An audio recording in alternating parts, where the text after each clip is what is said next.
है आप सभी लोग का आपके अपने YouTube channel live study Allahabad पर। तो दोस्तों, जैसा कि आपको पता है कि प्रत्येक दिन शाम को 7 बजे से हम लोग UP TGT PGT, Jharkhand TGT PGT, assistant professor, UGC net, LT grade और जीआईसी लेक्चरर के प्रीवियस ईयर क्वेश्चन पेपर को देखते हैं। और साथ ही साथ इस सेशन में हम लोग ऐसे प्रश्नों का भी समावेश करते हैं जो प्रश्न इन परीक्षाओं के दृष्टिकोण से महत्वपूर्ण है। वही दोस्तों, इकोनॉमिक्स की जो हमारी दूसरी क्लास हो रही है वो लाइव स्टडी इलाहाबाद के मोबाइल एप्लीकेशन पे होती है। यहाँ पे हम लोग कंप्लीट इकोनॉमिक्स के थियरी अर्थात कॉन्सेप्ट को पढ़ते हैं। और आपको पता है कि अगर जो आपके कॉन्सेप्ट क्लियर नहीं है तो ऑब्जेक्टिव क्वेश्चन को सॉल्व करने में बहुत सारी कठिनाइयों का सामना करना पड़ता है।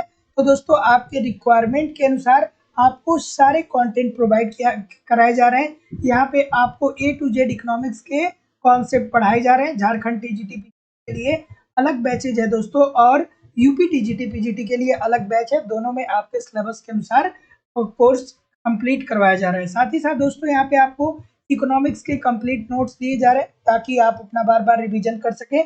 और इकोनॉमिक्स के छात्रों के साथ एक समस्या होती है कि या तो नोट्स उपलब्ध नहीं होते हैं, या उपलब्ध भी होते हैं तो इतने कॉम्प्लिकेटेड होते हैं कि समझ में नहीं आता है पढ़ना क्या है छोड़ना क्या है। इसके अतिरिक्त दोस्तों, यहाँ पे आपको बहुत सारे टेस्ट सीरीज प्रोवाइड कराए जा रहे हैं। टेस्ट दीजिए जिससे आप अपना इवेल्युएशन कर पाएंगे कि आपकी तैयारी आपके एग्जाम के लिए कैसी चल रही है और आपके एग्जाम में किस प्रकार के प्रश्न पूछे जाते हैं। प्रीवियस ईयर के सारे क्वेश्चन पेपर वीडियो और पीडीएफ फॉर्म में भी उपलब्ध है, और दोस्तों करंट भी आपका कवर करा दिया जाएगा।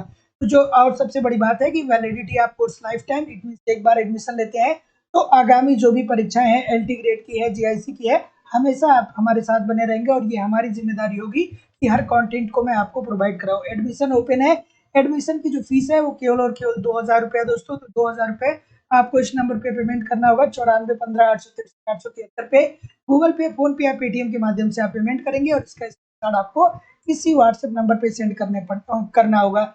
दोस्तों, कोई भी इंक्वायरी होगी तो इस नंबर पे कॉल या व्हाट्सएप मैसेज आप कर सकते हैं। और जो लोग भी कॉन्सेप्ट की क्लास में एडमिशन लिए हैं या जो लोग भी लेने वाले हैं, एटलीस्ट 1 आवर आप कॉन्सेप्ट को पढ़िए, 40 से 50 मिनट नोट्स को पढ़िए, एक टेस्ट सीरीज रोज अटेम्प्ट करिए और एक प्रीवियस क्वेश्चन पेपर को रोज देखिए। इतने से दोस्तों सारी चीजें आपकी कवर हो जाएंगी, कहीं भी इधर उधर से कुछ कलेक्ट करने की जरूरत नहीं पड़ेगी। जैसा कि मैंने बताया, झारखंड टीजीटी का भी न्यू बैच प्रारंभ हो गया है। यहाँ भी आपको video lecture, notes, test series, previous question paper, Jharkhand special सब कुछ कराया जाएगा जो भी आपके एग्जाम के दृष्टि से रिलेवेंट होगा। फीस 2000 रुपये है, पेमेंट करके आप ज्वाइन कर सकते हैं। अगर जो केवल आपको इकोनॉमिक्स का टेस्ट सीरीज ज्वाइन करना है तो ओनली 300 रुपीज में आप इकोनॉमिक्स का टेस्ट सीरीज ज्वाइन कर सकते हैं। यहाँ पे आपको 10 टेस्ट पेपर मिलेंगे और 1250 प्रश्नों का पीडीएफ भी मिलेगा। इसके अतिरिक्त अगर जो आपको इकोनॉमिक्स का नोट्स चाहिए तो नोट्स भी आपको मिल जाएगा लाइफ टाइम की वैलिडिटी के साथ। लेकिन अगर जो आप कॉन्सेप्ट की क्लास में एडमिशन लेते हैं तो कोई भी अतिरिक्त अलग से आपको नोट्स लेने की जरूरत नहीं पड़ेगी, ना ही टेस्ट सीरीज, ना ही दोस्तों पीडीएफ, मतलब किसी प्रकार का कुछ भी। मेरे द्वारा जितनी भी चीजें दी जाएंगी सब आपको दोस्तों उस बैच में दी जाएंगी। चलिए मूव करते हैं दोस्तों अपने सेशन की तरफ। गुड इवनिंग एवरीबॉडी, जैसा कि मैं देख पा रहा हूँ बहुत सारे लोग जुड़ चुके हैं। चलिए, पहला प्रश्न आप लोग के सामने ये रहा, थोड़ा सा ध्यान से देखिएगा कि अतिरेक मूल्य सिद्धांत का प्रतिपादन किसने किया। अगर जो थोड़ा भी कंसंट्रेशन क्या हुआ, कोलैप्स आपका हुआ, तो आप फिर मार्शल साहब को ढूंढने लगेंगे। ठीक है, ये उपभोक्ता की अतिरेक की बात नहीं कर रहा है, ये अतिरेक मूल्य सिद्धांत की बात कर रहा है। इस बात को ध्यान से देखिएगा, अतिरेक मूल्य सिद्धांत की बात कर रहा है। तो जैसा कि मैं देख पा रहा हूँ, क्या उत्तर आ रहा है भाई? सभी लोग सी के तरफ जा रहे हैं, बिल्कुल ठीक जा रहे हैं भाई। एक लाइन में बता रहा हूँ, लाइफ टाइम के लिए आपको याद रखना है कि कार्ल मार्क्स ने जो अतिरेक मूल्य सिद्धांत है इसके अंतर्गत ये बताए थे कि एक जो पूंजीपति होता है ना, वो श्रमिकों का शोषण करता है। अर्थात श्रमिकों की जितनी उत्पादक क्षमता होती है उसके अनुसार एक पूंजीपति उसे मजदूरी नहीं देता, और इसी शोषण के परिणाम स्वरूप एक जो पूंजीपति होता है उसको लाभ होता है। तो यही बात दोस्तों कही गई है अतिरेक मूल्य सिद्धांत के अंतर्गत कार्ल मार्क्स में। और यही कारण है कि पूंजीपति और मजदूरों के बीच हमेशा क्या रहता है कि द्वंद्व की स्थिति विद्यमान रहती है, क्योंकि पूंजीपति चाहता है कि कम मजदूरी देके ज्यादा लाभ लिया जाए। वहीं दूसरी तरफ श्रमिक चाह रहा है कि हम इतना उत्पादन कर रहे हैं तो भैया हमारे मजदूरी में भी क्या करनी चाहिए, वृद्धि करनी चाहिए। तो यही बात दोस्तों अतिरेक मूल्य सिद्धांत के अंतर्गत कार्ल मार्क्स ने कहा था। Option number see this is the right answer हो जाएगा। अगला प्रश्न, किन्स के रोजगार सिद्धांत के लिए क्या सत्य नहीं है? बहुत अच्छा सा प्रश्न है भैया। क्या सत्य नहीं है? थोड़ा आराम से करिएगा, बहुत सारे लोग गलत करेंगे। ये नहीं वाले टर्म को जरूर आपको देखना है। चले, कि किन्स के रोजगार सिद्धांत के लिए क्या सत्य नहीं है? बिल्कुल ठीक है, जैसा कि मैं देख पा रहा हूं। बिल्कुल ठीक है, बिल्कुल ठीक है, बिल्कुल। तो दोस्तों आपको याद आना चाहिए कि जो क्लासिकल अर्थशास्त्री थे उनका क्या कहना था? उनका ये कहना था कि अर्थव्यवस्था में संतुलन तभी स्थापित किया जा सकता है जब अर्थव्यवस्था में पूर्ण रोजगार की स्थिति विद्यमान हो। लेकिन जब किन्स साहब आते हैं तो इनका क्या कहना है? इनका ये कहना है कि नहीं भैया, हम पूर्ण रोजगार से थोड़े से नीचे स्तर की भी स्थिति रहेगी तो अर्थव्यवस्था में संतुलन को हम प्राप्त कर सकते हैं। तो जैसा कि मैं देख पा रहा हूँ कि बी आप लोग बोल रहे हैं ना, तो जितने लोग भी बी बोल रहे हैं भैया बिल्कुल ठीक है। तो ये पूर्ण रोजगार की बात कौन करता है? पता होना चाहिए, क्लासिकल अर्थशास्त्री। जो क्लासिकल अर्थशास्त्री थे वो कहते हैं कि अर्थव्यवस्था संतुलन में तभी होगा जब क्या, जब पूर्ण रोजगार की स्थिति होगी तभी अर्थव्यवस्था में संतुलन होगा। लेकिन किन्स साहब जब आते हैं तो उनकी आलोचना करते हुए कहते हैं कि नहीं भैया, अर्थव्यवस्था में संतुलन स्थापित करने के लिए पूर्ण रोजगार से थोड़े से नीचे की अवस्था भी क्या है कि अर्थव्यवस्था में संतुलन ला देगी। तो जितने लोग भी बी बोल रहे हैं सभी लोग का उत्तर बिल्कुल ठीक है। अगला प्रश्न, चलिए अभिकथन आ गया है और तर्क आ गया है, थोड़ा आराम से इस प्रश्न का उत्तर करिए। अभिकथन और तर्क। अभिकथन में दिया गया है कि क्लासिकीय मॉडल में निवेश मांग को आय तथा रोजगार में परिवर्तनों से स्वतंत्र माना जाता है। क्या ये बात ठीक है? और अगर जो ये बात ठीक है तो तर्क दिया गया है कि यदि मजदूरी कीमत की लोचशीलता है जो क्लासिकल मॉडल में पूर्ण रोजगार लाती है तो उपरोक्त कथनों के संदर्भ में सही विकल्प का आपको चुनाव करना है। चलिए थोड़ा आराम से करिएगा इस प्रश्न का उत्तर। जैसा कि मैं देख पा रहा हूँ, क्या उत्तर आ रहा है भाई? बिल्कुल ठीक है, थोड़ा आराम से करिएगा। ठीक है, ऑप्शन नंबर क्या बोल रहे हैं? बी बोल रहे हैं। और कोई बी के अलावा? बी के अलावा थोड़ा ध्यान से करिए, जल्दीबाजी में नहीं, बहुत सारे लोग गलत कर रहे हैं। जल्दीबाजी में नहीं, थोड़ा आराम से इस प्रश्न को करिए, बढ़िया प्रश्न है, बहुत सारे लोग गलत कर रहे हैं। ठीक है, ठीक है, चलिए ऑप्शन नंबर क्या आ रहा है भाई? ऑप्शन नंबर बिल्कुल ठीक है। ये क्या कह रहा है? ये कह रहा है कि पहला तो ठीक है कि क्लासिकीय मॉडल में निवेश मांग आय तथा रोजगार में परिवर्तनों से स्वतंत्र माना जाता है। क्या ये बात ठीक लग रही है आप लोग को? आपको क्या ये बात ठीक लग रही है? बहुत सारे लोग गलत बोल रहे हैं भैया। जो क्लासिकल अर्थशास्त्री थे उनका क्या कहना था? उनका यही कहना था ना कि बचत तथा निवेश ब्याज दर पर निर्भर करते हैं। उन लोगों ने यही तो कहा ना कि जो बचत होता है और जो निवेश होता है ये किस पे निर्भर करता है? ब्याज की दर पे निर्भर करता है। तो भैया ये वाला कहाँ से सही हो जाएगा? और यहाँ पे स्वतंत्र मान रहा है। तो क्लासिकल मॉडल में निवेश मांग को आय तथा रोजगार में परिवर्तनों से स्वतंत्र मानता है। सब लोग गलत कर रहे हैं, एक भी लोग यहाँ पे सही नहीं कर रहे हैं। ये बात यहाँ पे गलत होती है भैया, क्योंकि जब आप क्लासिकल मॉडल पढ़ेंगे तो वहां पे उन्होंने कहा है कि बचत तथा निवेश ब्याज की दर पर निर्भर करते हैं, है ना? बचत तथा निवेश किस पे निर्भर करते हैं? ब्याज की दर पे। और यहाँ पे स्वतंत्र की बात कर रहा है, तो ये तो भाई गलत हो गया। फिर इतनी गलती क्यों कर रहे हैं? अगला कि यहाँ मजदूरी कीमत की लोचशीलता है जो क्लासिकल मॉडल में पूर्ण रोजगार लाती है। तो बिल्कुल भाई ये बात कहते हैं कि मजदूरी कीमत में लोचशीलता के कारण अर्थव्यवस्था में पूर्ण रोजगार की स्थिति आती है। तो ऑप्शन नंबर ए वाला तो गलत हो जाएगा ना। ऑप्शन नंबर ए गलत होगा, बी गलत होगा, सी गलत होगा, तो ऑप्शन नंबर डी होगा ना। ए गलत है और आर सही है। देखिए कितने सारे लोग गलत कर रहे हैं। तो जितने लोग भी डी बोल रहे हैं अब जाके सही बोल रहे हैं। अगला प्रश्न, थोड़ा सा वीडियो को लाइक और शेयर जरूर कर दिया करिए। और ये जो प्रीवियस वाला प्रश्न था ये डिफाइनिंग है आपके एग्जाम के दृष्टिकोण से। अगर जो इन प्रश्नों को आपने सही कर दिया तो आप कंपटीशन में बहुत आगे चले जाएंगे, और इस प्रश्न को गलत कर दिया तो कंपटीशन में बहुत पीछे चले जाएंगे। तो थोड़ा सा धैर्य से थोड़ा आराम से ही चला जाएगा, लेकिन प्रश्न को थोड़ा सा ठीक ठाक से करिए। क्या उत्तर हो जाएगा? कि किन्सियन मॉडल के लिए निम्नलिखित में से कौन सा सही है? चलिए भैया, किन्सियन मॉडल के लिए कौन सी बातें ठीक है आपको बेसिकली बतानी है। क्या उत्तर आ रहा है भाई? वीडियो को थोड़ा सा लाइक और शेयर जरूर कर दीजिए। निवेदन है सभी लोगों से, एक बार वीडियो को लाइक शेयर कर दीजिए, इतने सारे लोग क्लास देख रहे हैं।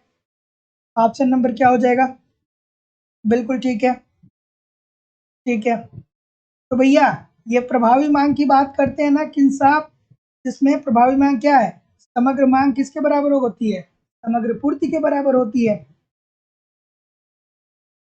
ऑप्शन नंबर उपरोक्त में से कोई नहीं बोल रहे, तो जितने लोग भी भैया बी बोल रहे हैं, उपरोक्त में से कोई नहीं, सभी लोग का उत्तर यहाँ पे बिल्कुल ठीक होने वाला है।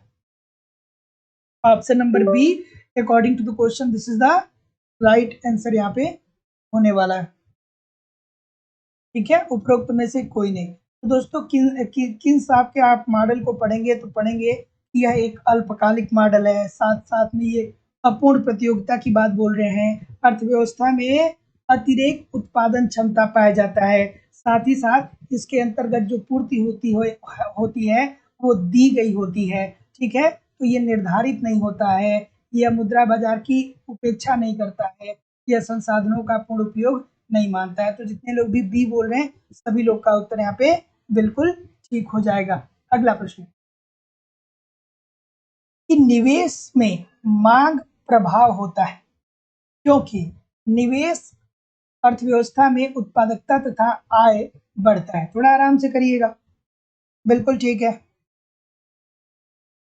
ऑप्शन नंबर ए इसलिए नहीं होगा कि किन साहब क्या कहते हैं, किन साहब ये कहते हैं, कंक्लूजन में बोलते हैं ना, वो कहते हैं कि अगर जो अर्थव्यवस्था में हम क्या करेंगे कि संपूर्ण संसाधनों का प्रयोग कर पाएंगे, तब जाकर के हमको पूर्ण रोजगार की प्राप्ति होगी, तो इसलिए ये नहीं होगा, है ना।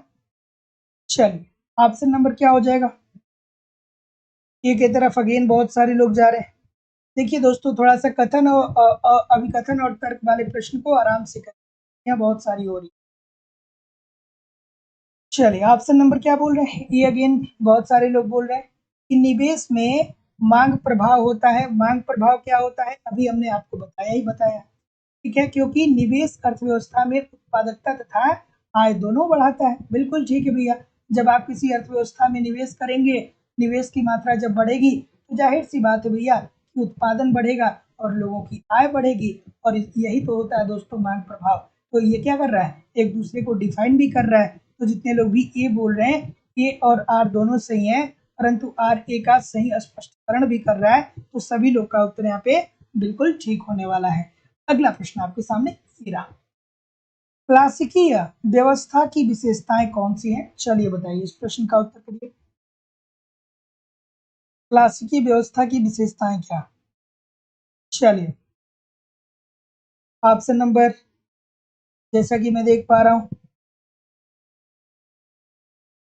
तो क्लासिकल अर्थशास्त्रों की बात करें दोस्तों, तो सबसे पहले आपके दिमाग में क्या आना चाहिए कि सबसे पहले इनकी मान्यता क्या है? तो सबसे पहले मानता है ये यही कहते हैं कि सरकार का कोई अर्थव्यवस्था में हस्तक्षेप, ठीक है, अर्थात ये स्वतंत्रता की बात करते हैं।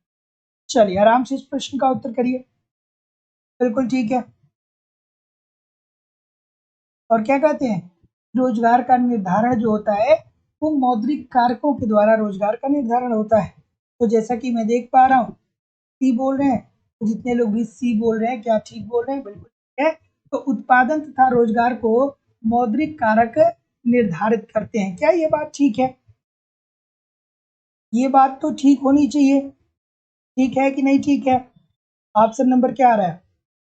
बिल्कुल ठीक है, बिल्कुल ठीक है, ठीक है। तो देखिए, ये बात ये कहते हैं कि उत्पादन तथा रोजगार को मौद्रिक कारक क्या करते हैं? निर्धारित करते हैं। ये बात ठीक है, जैसा कि मैं देख पा रहा हूँ बहुत सारे लोग का उत्तर आ रहा है। आराम से करिए, इस प्रश्न का उत्तर करिए।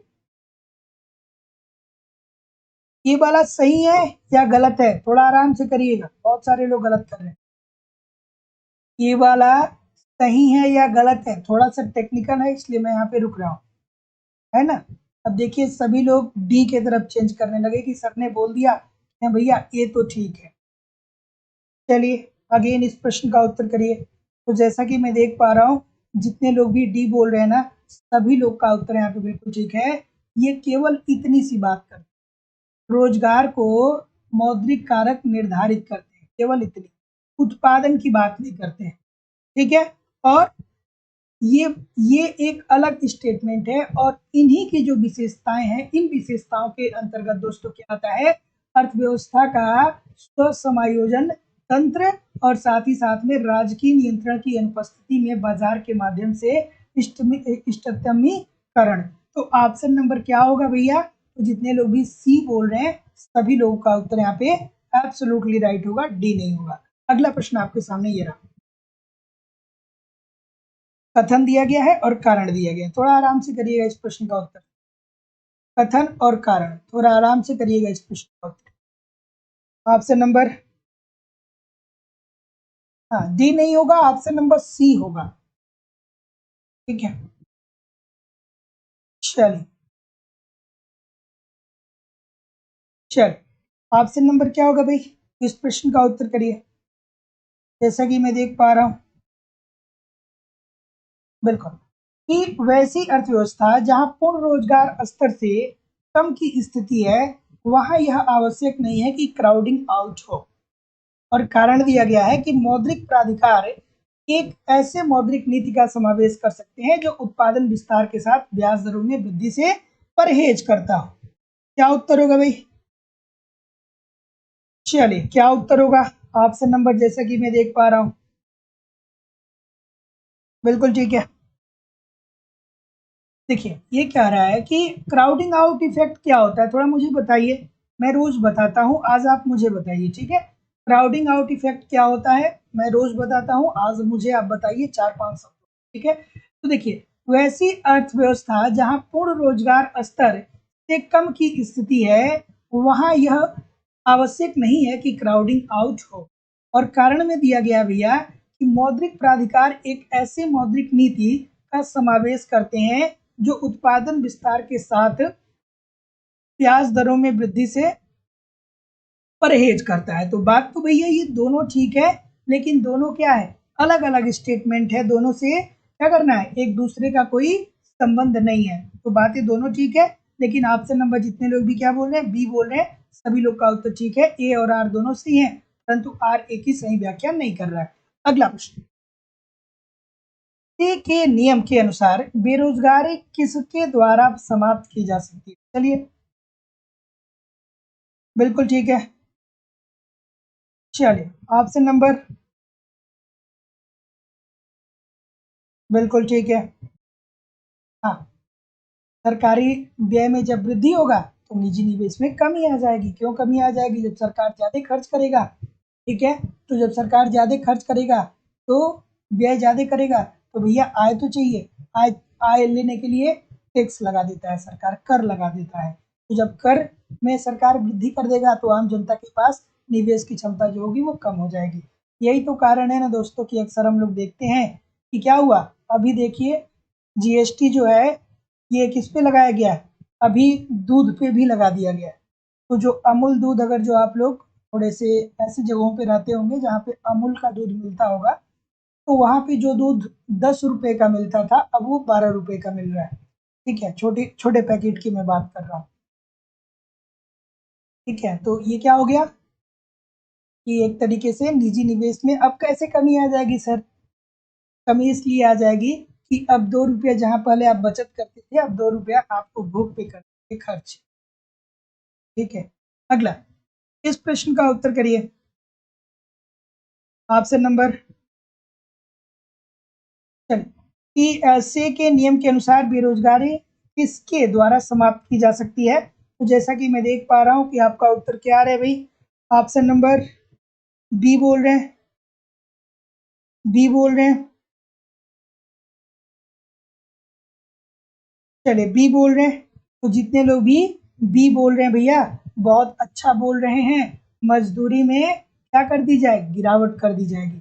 और जैसा कि आप लोग क्या बोल रहे हैं, पीगू साहब की बात बोल रहे हैं ना, हाँ तो ये बात जो है ये बेसिकली पीगू साहब के स्टेटमेंट के द्वारा ही दिया गया था। पीगू साहब ने इसका समर्थन किया कि से के नियम के अनुसार बेरोजगारी किसके द्वारा समाप्त की जा सकती है, तो ये मजदूरी में कमी करके। तो ऑप्शन नंबर जितने लोग भी बी बोल रहे हैं सभी लोग का उत्तर यहाँ पे बिल्कुल ठीक हो जाएगा। तो इतना जो स्टेटमेंट है ये किसके द्वारा, ये से साहब के द्वारा दिया गया है और ये से के नियम के अनुसार भी फिट बैठता है। पूर्ति अपनी मांग का सृजन स्वयं करती है, उसके अनुसार भी ये क्या होता है दोस्तों, फिट बैठता है। क्योंकि जब आप मजदूरी में कटौती करेंगे तो उससे और लोगों को रोजगार मिलेगा। जब और लोगों को रोजगार मिलेगा तो जिनके पास बिल्कुल पैसा नहीं था उनके पास पैसा आएगा। तो जब थोड़ा बहुत पैसा आएगा तो वो मांग करेंगे, फिर मांग करेंगे तो पूर्ति होगा, मांग पूर्ति क्या होने लगेगी, सुचारू रूप से आगे होने लगेगी। छोटी सी बात थी। अगला प्रश्न आपके सामने ये रहा कि सूची 1 को सूची 2 के साथ सम्मिलित करिए। चलिए इस प्रश्न का उत्तर करिए। बिल्कुल ठीक है। ऑप्शन नंबर सूची 1 को सूची 2 के साथ सम्मिलित करना है। चलिए ऑप्शन नंबर जे बी से की बात करें तो आप सभी लोग को पता ही होगा भैया, बाजार का नियम दिया था, बहुत ही अच्छा नियम दिया था। आर एफ कोहन ने दोस्तों किसकी बात की थी, रोजगार गुणक की बात की थी। किन्स साहब किसकी बात करते हैं, ये निवेश गुणक की बात करते हैं। और प्रतिष्ठित अर्थशास्त्री जो है ये पूर्ण रोजगार संतुलन की बात करते हैं। तो आई डोंट थिंक सो कि आपको कोई समस्या हुई होगी। ठीक है, ये कोहन साहब जो है ये पहले रोजगार गुणक की बात करते हैं और इसी को विकसित करके किन्स साहब निवेश गुणक देते हैं। निवेश गुणक में क्या बताते हैं भैया, याद आना चाहिए आपको। निवेश गुणक में ये क्या बताते हैं कि जब आप निवेश में वृद्धि करते हैं तो ये जो आपका आय होता है, राष्ट्रीय आय होता है, ये निवेश के कई गुना हो जाता है। मतलब डेल्टा किससे व्यक्त करते हैं, delta Y is equal to K into delta I से व्यक्त करते हैं। अर्थात यदि अर्थव्यवस्था में निवेश की मात्रा आप करते हैं तो जो आय होगी, राष्ट्रीय आय में वृद्धि कई गुना होगी। ठीक है, तो ऑप्शन नंबर क्या हो जाएगा, ऑप्शन तो दिया ही नहीं गया है, कोई दिक्कत। अगला प्रश्न, निम्नलिखित कथनों में से कौन सा कथन अल्प विकसित देशों में निम्न स्तरीय प्रति व्यक्ति आय के लिए सही है। चलिए अच्छा सा प्रश्न है। हाँ, ऑप्शन नंबर क्या होगा, बिल्कुल ठीक है कि निम्नलिखित कथनों में से कौन सा कथन अल्प विकसित देशों में निम्न स्तरीय प्रति व्यक्ति आय के लिए सही है, सही है की बात बोल रहा है। तो ये तो इजी सा प्रश्न होना चाहिए भाई, इजी सा प्रश्न है। किसकी किसकी याद आ जानी चाहिए थी, रैगनर नर्स की याद आनी चाहिए यहाँ पे आपको। तो ऑप्शन नंबर क्या बोल रहे हैं, बी बोल रहे हैं ना, रैगनर नर्स और जूजेन बरी, इन लोगों की याद आनी चाहिए थी आपको। तो देखिए क्या ये लोग कहते हैं कि अल्प विकसित देशों की सबसे प्रमुख समस्या ये है कि यहाँ पे लोगों की उपभोग प्रवृत्ति बहुत ज्यादा है। लोग दूसरे की कॉपी करते हैं और दूसरे की कॉपी करने के चक्कर में उपभोग पर व्यय ज्यादा करेंगे। जब व्यय ज्यादा करेंगे तो बचत कम होगी, बचत कम होगी तो निवेश क्या हो जाएगा, इनका कम हो जाएगा। निवेश कम होगा तो आपको पता ही होगा। ये प्रश्न चलिए कि केन्स के रोजगार सिद्धांत में पूर्ण रोजगार का अर्थ है। चलिए भाई, इकोनॉमिक्स के जानकार आप लोग थोड़ा सा इस प्रश्न का उत्तर करिए। बताइए इस प्रश्न का उत्तर क्या करना चाहिए, है ना, इस प्रश्न का उत्तर कौन सा देना चाहिए, चलिए बता दीजिए मुझे। ऑप्शन नंबर बिल्कुल सही है भैया। देखिए जितने लोग भी ए बता रहे हैं और जितने लोग भी डी बता रहे हैं सबके सब ठीक है। ठीक है, अगर जो इकोनॉमिक्स की भाषा में दोस्तों बात किया जाए, इकोनॉमिक्स हमें बताता है वो ये बताता है कि किन साहब अपने रोजगार सिद्धांत में ये कहते हैं कि हम पूर्ण रोजगार तभी प्राप्त कर सकते हैं जितने भी हमारे संसाधन हैं, इन सभी संसाधनों का अगर जो हम क्या कर पाए, पूर्ण रूप से उपयोग कर लें, तो ऐसी स्थिति में हम पूर्ण रोजगार की स्थिति में पहुंच पाएंगे। ठीक है, लेकिन ये जो लोक सेवा आयोग है इसका उत्तर ऑप्शन नंबर ए माना है कि श्रम का पूर्ण रोजगार। ठीक है, और इसमें काफी कंट्रोवर्सी भी रही है। तो इस बात को ध्यान रखिएगा कि अगर जो आप लोक सेवा आयोग का एग्जाम देने जा रहे हैं तो ऑप्शन नंबर ए पे आपको टिक करना है, और अगर जो आप अन्य एग्जाम दे रहे हैं तो ऑप्शन नंबर डी पे टिक। ठीक है, तो पूर्ण रोजगार का अर्थ यह है कि हम सभी संसाधनों का संपूर्ण रूप से प्रयोग कर पाए, तो अर्थव्यवस्था में पूर्ण रोजगार की स्थिति प्राप्त हो सकती है। ये बात केंद्र साहब ने कहा। अगला प्रश्न, निम्न में कौन सा कथन केंसियन उपभोग फलन के लिए सत्य नहीं है? चलिए भैया, निम्न में कौन सा कथन केंसियन उपभोग फलन के लिए सत्य नहीं है, आपको बेसिकली बताना है। चलिए बताइए। ऑप्शन नंबर जैसा कि मैं देख पा रहा हूँ, थोड़ा सा एक बार लाइक शेयर जरूर कर दिया करिए दोस्तों, निवेदन है सभी लोगों से, कृपया करके लाइक शेयर किया करिए, इस प्रश्न को गलत नहीं करना है। ठीक है, हाँ, ऑप्शन नंबर क्या बोलेंगे भाई? बिल्कुल ठीक है, बिल्कुल। तो देखिए दोस्तों, केंसियन उपभोग फलन की बात करें तो वहां पे ये बात होती है कि सीमांत उपभोग की प्रवृत्ति जो होती है वो स्थिर होती है। मोस्ट इंपॉर्टेंट है, ये भी ध्यान में रखें। फिर उन्होंने कहा कि जो औसत उपभोग प्रवृत्ति होती है ये भी स्थिर होती है, मतलब सीमांत उपभोग प्रवृत्ति और औसत उपभोग प्रवृत्ति ये दोनों स्थिर होती है। लेकिन उन्होंने कहा कि सीमांत उपभोग प्रवृत्ति जो होती है औसत उपभोग प्रवृत्ति से कम होता है, न कि अधिक होता है। किसकी बात करते हैं भैया? कम की बात करते हैं। तो जितने लोग भी सी की बात कर रहे हैं सभी लोग का उत्तर यहाँ पे बिल्कुल ठीक होने वाला है। अगला प्रश्न, शुद्ध विनियोग से आशय क्या है, आपको बताना है। चलिए भाई, शुद्ध विनियोग से आशय क्या है बताइए। बिल्कुल ठीक है, ऑप्शन नंबर जैसा कि मैं देख पा रहा हूँ, बिल्कुल ठीक है, बिल्कुल ठीक है। शुद्ध विनियोग की बात कौन करता है? हैरड डोमर साहब करते हैं, है ना। ऑप्शन नंबर क्या होगा? की बोल रहे हैं, और कोई भाई? बिल्कुल। तो जितने लोग भी बोल रहे हैं कि समग्र प्रभावी मांग में तथा अर्थव्यवस्था की उत्पादन क्षमता दोनों में वृद्धि होती है, सभी लोग का उत्तर यहाँ पे बिल्कुल ठीक है। शुद्ध विनियोग होगा दोस्तों तो इससे क्या होगा कि समग्र मांग में तथा अर्थव्यवस्था में उत्पादन क्षमता दोनों में वृद्धि होगी। देखिए, अगर जो उत्पादन में वृद्धि हो रहा है तो मांग में होगा। ठीक है, तो समग्र प्रभावी मांग और अर्थव्यवस्था में उत्पादन दोनों में क्या हो जाएगा दोस्तों? वृद्धि हो जाएगा। अगला प्रश्न आपके सामने ये रहा। ठीक है, तो वही मैं कह रहा हूँ रिया जी आपसे कि लोक सेवा आयोग के एग्जाम में आपको ऑप्शन नंबर ए की तरफ जाना है। ठीक है, तो अर्थव्यवस्था में निवेश की मात्रा किस पर निर्भर करेगी भाई बताइए? अच्छा सा प्रश्न है। अर्थव्यवस्था में निवेश की मात्रा किस पे निर्भर करेगी? बिल्कुल ठीक है, आराम से इस प्रश्न का उत्तर करिए। बिल्कुल, ऑप्शन नंबर बिल्कुल ठीक है। क्या बोल रहे हैं? सी बोल रहे हैं, सी बोल रहे हैं, सी बोल रहे हैं, बिल्कुल ठीक बोल रहे हैं। तो जितने लोग भी सी बोल रहे हैं सभी लोग का उत्तर बिल्कुल ठीक है कि अर्थव्यवस्था में निवेश की जो मात्रा होगी वो पूंजी की सीमांत उत्पादकता पे निर्भर करेगी। ठीक है, जैसे मान लीजिए कि हम पढ़ते हैं ना प्रेरित निवेश, तो उसमें क्या होता है? यही तो होता है ना कि एक जो पूंजीपति होता है या जो एक उद्यमी होता है, जब वो निवेश करता चला जाता है और निवेश करने के परिणाम स्वरूप उत्पादन में वृद्धि हो रहा है और उसके जो प्रोडक्ट है वो मार्केट में बिक भी जा रहे हैं, तो क्या होता है? और प्रेरित होता है, और ज्यादा निवेश करने के लिए प्रेरित होता है। जब उसको लाभ ज्यादा मिलता है तो ज्यादा निवेश करता है। तो इजी सी बात हो जाएगी भैया कि अर्थव्यवस्था में निवेश की मात्रा जो होती है पूंजी की सीमांत उत्पादकता पर निर्भर करती है। अगला प्रश्न आपके सामने, मिल्टन फ्रीडमैन की अस्थायी आय परिकल्पना के अनुसार निम्न में से कौन सा कथन सही है?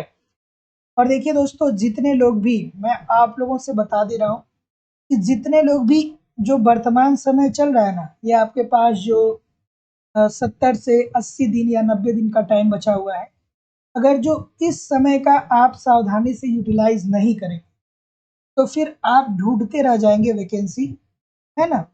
बहुत सारे लोग को मैं देखता हूँ कि जब वैकेंसी नहीं आई रहती है तब बहुत उत्साहित होकर पढ़ते हैं, जब वैकेंसी का डेट आने वाला होता है, जब वैकेंसी आ जाती है, एग्जाम डेट आने वाला होता है, तो वो लापरवाही करने लगते हैं।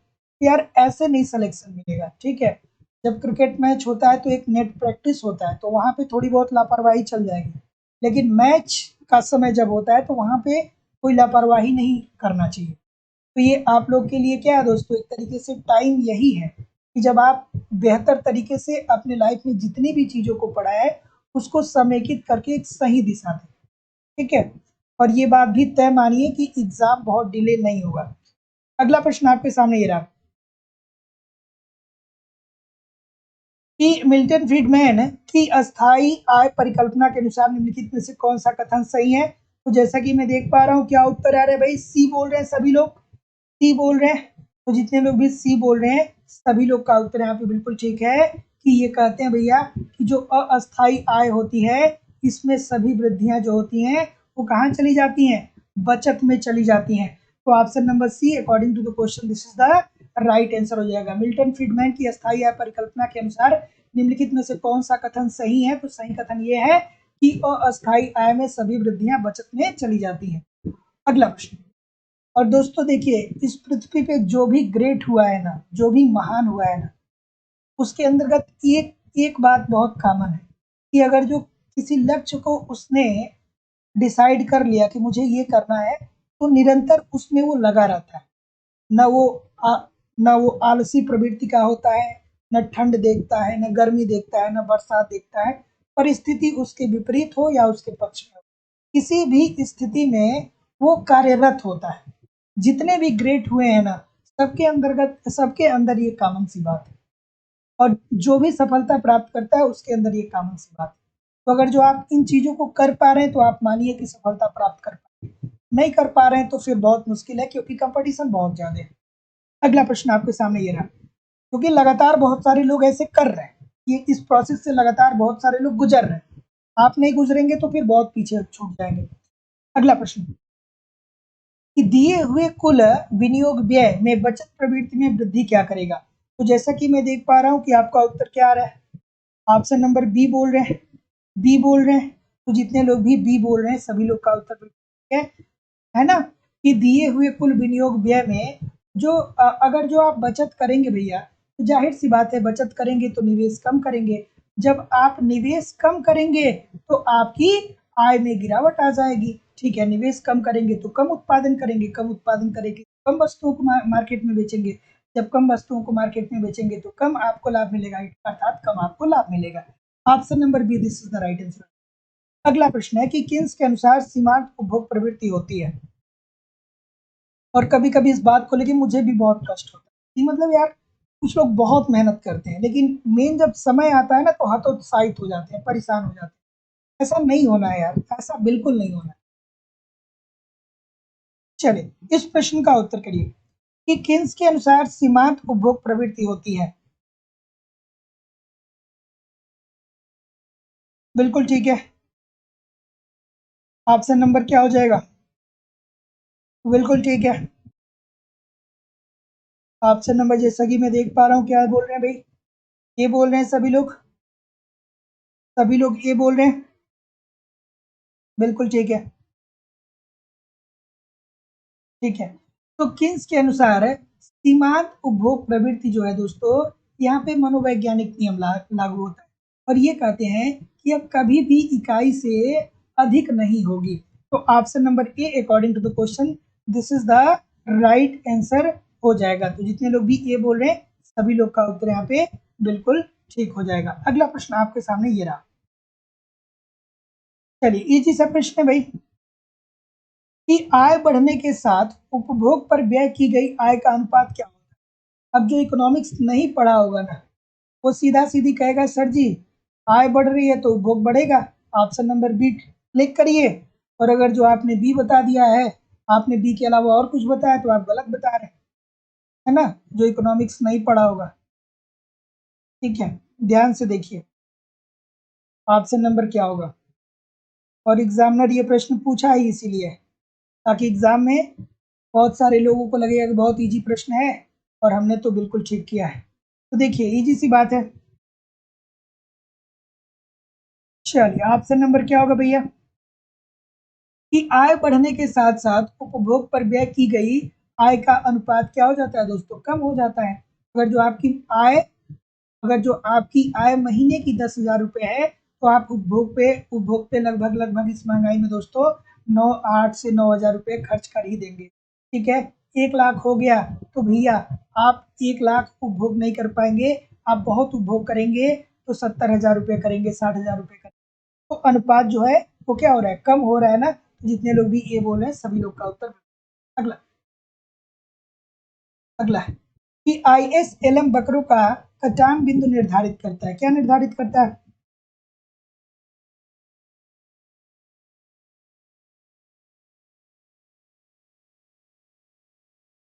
सर बहुत लोग टांग खींचने में लगे रहते हैं, लगता है सफलता ऐसे आती है। नहीं भाई, सफलता जीवन में ऐसे नहीं मिलता है। जिंदगी में सफलता बहुत आसानी से नहीं मिलता। ISLM वक्रों का कटान बिंदु निर्धारित करता है। बताइए इस प्रश्न का उत्तर। बिल्कुल, दूसरे की बात सुनना ही नहीं है। एक एजुकेटेड पर्सन होने का क्या मतलब कि आप अपने आप को इतना निखार लीजिए ना कि पूरी दुनिया आपसे कहे कि आप सफल नहीं हो पाओगे तो आप उसकी बात को ना, क्योंकि आपका दिमाग आपके पास है। ठीक है, उसको कोई और रीड थोड़ी कर सकता है, वो तो आपको पता है ना कि आपकी क्षमता क्या है। ये सब होता रहता है, ये सबके साथ होता है। जो भी थोड़ा सा प्रोग्रेसिव होता है उसके साथ ऐसा होता है कि लोग बोलते हैं कि तुम ऐसा नहीं है, बिल्कुल होगा, मेहनत करेंगे जरूर। अगला प्रश्न क्या है भैया? ऑप्शन नंबर ISLM वक्रों का कटान बिंदु निर्धारित करता है। तो जैसा कि क्या उत्तर हो जाएगा? ऑप्शन नंबर हाँ बिल्कुल। देखिए, एक बहुत छोटा सा लॉजिक और सीधा सा लॉजिक है। हम लोग थोड़ा सा जल्दी बढ़ेंगे, लेकिन एक बात मैं बता रहा हूँ कि जो लोग दूसरे के लिए परेशान होते हैं कि तुम ऐसा क्यों कर रहे हो, तुम ऐसा क्यों कर रही हो, वो लोग इसलिए परेशान होते हैं कि उनकी जिंदगी में करने को कुछ होता नहीं। ठीक है, वो क्या होता है कि टेलीविजन पे वो सास बहू टाइप का सीरियल देखते हैं और आप उस टाइम पढ़ाई करते रहते हैं, तो उनको ये लगता है कि वो सीरियल आप भी देखेंगे उनके साथ, तो आप डिस्कस करेंगे कि यार उसमें क्या हुआ, उसने क्या, किसने किसको क्या बोला। तो वो आपको अपने अनुसार बनाना चाहते हैं, इस वजह से वो आपका खिंचाई करते हैं कि यार नहीं हो पाएगा तुमसे। ठीक है, तो वो आपको अपने लेवल में लाना चाहते हैं और उनके अंतर्गत क्या होता है ना कि छोटी छोटी दिमाग में बातें चलती रहती है, यार इसको सफलता मिल गई तो इसकी कई पीढ़ी सुधर जाएगी। तो लोग इसलिए खिंचाई करते हैं यार, बात को समझिए। ठीक है, अपना काम करना है और क्या। अगला प्रश्न आपके सामने ये रहा कि ISLM वक्रों का कटान बिंदु निर्धारित करता है। क्या उत्तर होगा भाई? ऑप्शन नंबर क्या होगा? ठीक है, चलिए क्या उत्तर होगा? मैंने जो बोला बहुत अच्छी बात बोली भाई, बहुत अच्छी बात बोली है। अलग अलग जगहों पे अलग अलग तरीके से फिट होती है। अगला प्रश्न, चलिए ठीक है। अगला अगला प्रश्न, तो क्या उत्तर होगा भाई इसका? जैसा कि मैं देख पा रहा हूँ, क्या बोल रहे हैं, ए बोल रहे हैं। तो जितने लोग भी ए बोल रहे हैं सभी लोग का उत्तर यहाँ पे बिल्कुल ठीक होगा कि ISLM वक्रों का कटान बिंदु निर्धारित करता है संतुलन राष्ट्रीय आय तथा संतुलन ब्याज की दर को। Option number A this is the right answer हो जाएगा कि ISLM वक्रों का कटान बिंदु निर्धारित करता है संतुलन राष्ट्रीय आय तथा संतुलन ब्याज की दर को। Option number A this is the right answer हो जाएगा। अगला प्रश्न, ठीक है, बिल्कुल ठीक है। अगला प्रश्न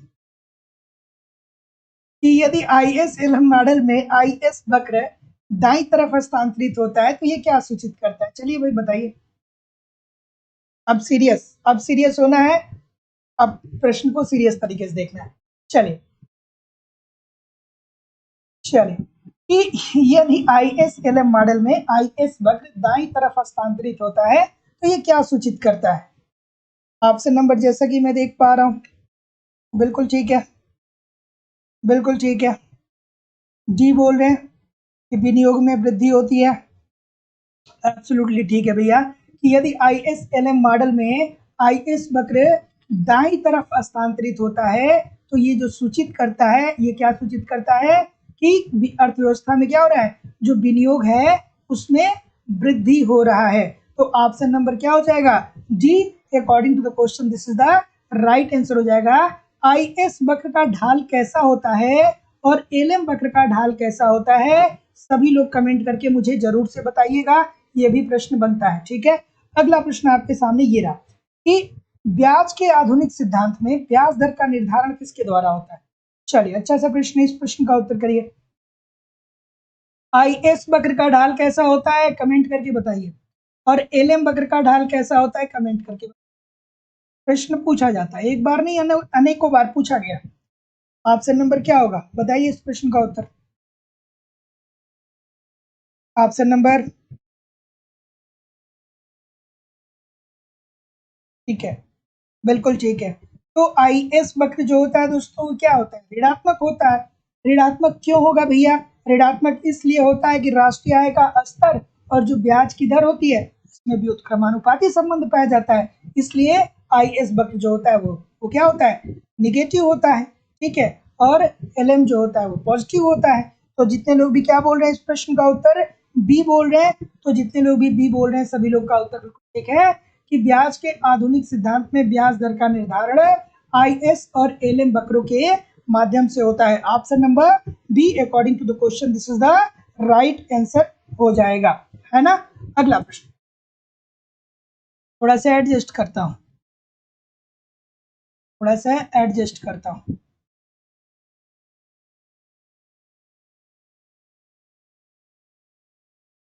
मुद्रा आपूर्ति में वृद्धि किस प्रकार वस्तुओं और सेवाओं की मांग में वृद्धि करेगी। अगर जो मुद्रा की आपूर्ति में वृद्धि हो रहा है तो ये किस प्रकार से वस्तुओं की मांग में वृद्धि करेगी, बेसिकली आपको बताना है। और ऐसे प्रश्नों के लिए दोस्तों, अगर जो थोड़ा बहुत अच्छे से आपने कॉन्सेप्ट पढ़ा है तो आपको कहीं पे भी कोई समस्या नहीं होगी, है ना। चलिए बताइए इस प्रश्न का उत्तर क्या होगा भाई। ऑप्शन नंबर बी बोल रहे हैं, बी बोल रहे हैं, तो जितने लोग भी बी बोल रहे हैं भैया बिल्कुल ठीक है कि अगर जो हम क्या करेंगे कि मुद्रा आपूर्ति में वृद्धि होगा तो ये क्या करेगा, वस्तुओं और सेवाओं की मांग में वृद्धि करेगा। कैसे भैया, ताकि ब्याज की दर को घटा करके हम निवेश व्यय में क्या कर दें, वृद्धि कर दें। ब्याज की दर घटेगी तो आपके पास निवेश क्षमता बढ़ेगी, जब निवेश क्षमता आपके पास बढ़ेगी तो जाहिर सी बात है दोस्तों कि उत्पादन होगा, उत्पादन होगा तो वस्तुओं और सेवाओं की मांग में क्या आ जाएगी दोस्तों, वृद्धि हो जाएगी। पूरा सर्किल चलता है, आपको पता ही होना चाहिए। अगला प्रश्न कि अर्थशास्त्री फाइनेंशियल क्राउडिंग आउट से क्या अर्थ मानते हैं। फाइनेंशियल की बात कर रहा है, थोड़ा ध्यान से करिएगा कि अर्थशास्त्री फाइनेंशियल क्राउडिंग आउट से क्या अर्थ मानते हैं। ऑप्शन नंबर क्या होगा भाई, बताइए इस प्रश्न का उत्तर। जैसा कि मैं देख पा रहा हूं, क्या उत्तर आ रहा है भाई, बिल्कुल थोड़ा आराम से करिए, बहुत सारे लोग गलत कर रहे हैं। बिल्कुल ठीक है, ऑप्शन नंबर बिल्कुल ठीक है,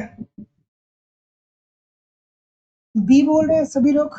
और कोई, और कोई बी के अलावा, बी के अलावा और कोई, थोड़ा आराम से करिए, प्रश्न थोड़ा सा ट्रिकी है, बहुत सारे लोग गलत करेंगे मुझे ऐसा लगता है।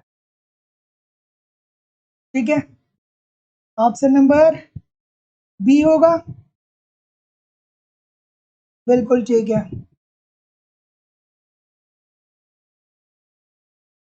बहुत सारे लोग गलत, सभी लोग गलत। ठीक है, बिल्कुल, देखिए ऑप्शन नंबर क्या बोल रहे हैं, ऑप्शन नंबर बी, जितने लोग भी बोल रहे हैं ना भैया, इसीलिए मैं रुका था कि बी वाले यहाँ पे सभी लोग गलत होंगे।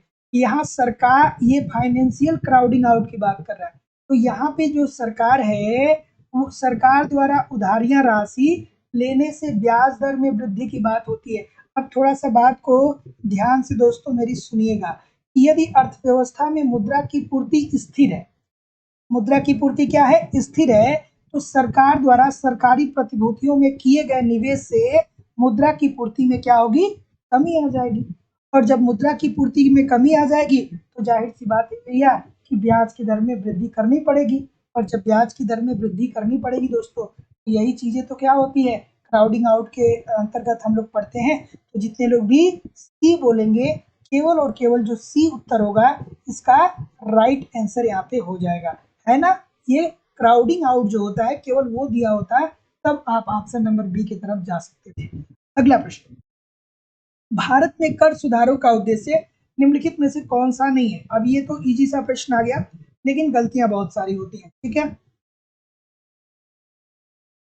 ठीक है। तो फाइनेंशियल क्राउडिंग इफेक्ट आपको पता चला, ठीक है, कि सरकार द्वारा सरकारी प्रतिभूतियों पर किए गए निवेश से मुद्रा की पूर्ति में क्या होती है, कमी आती है। और जब मुद्रा की पूर्ति में कमी आएगी तो जाहिर सी बात है कि ब्याज की दर बढ़ाना होगा। ब्याज की दर बढ़ाएंगे तो उसे ही फाइनेंशियल क्राउडिंग इफेक्ट बोलते हैं। अगला प्रश्न, ऑप्शन नंबर क्या होगा, भारत में कर सुधारों का उद्देश्य निम्नलिखित में से कौन सा नहीं है। बिल्कुल ठीक है, जी बोल रहे हैं सभी लोग, सभी लोग डी बोल रहे हैं। चलिए, तो कुल कर राजस्व में अप्रत्यक्ष करों के भाग में वृद्धि करने का तरीके को सुलझाना, ये दोस्तों भारत में कर सुधार के उद्देश्य के अंतर्गत नहीं आएगा। ठीक है, तो कुल कर राजस्व में अप्रत्यक्ष करों के भाग में वृद्धि करने के तरीके को सुलझाना, ये कर सुधार के उद्देश्य में नहीं आएगा। कर सुधार के उद्देश्य में क्या आएगा, सीमा शुल्क दरों की बहुलता में कमी, कर अनुपालन में सुधार और कर आदान को। अगला प्रश्न,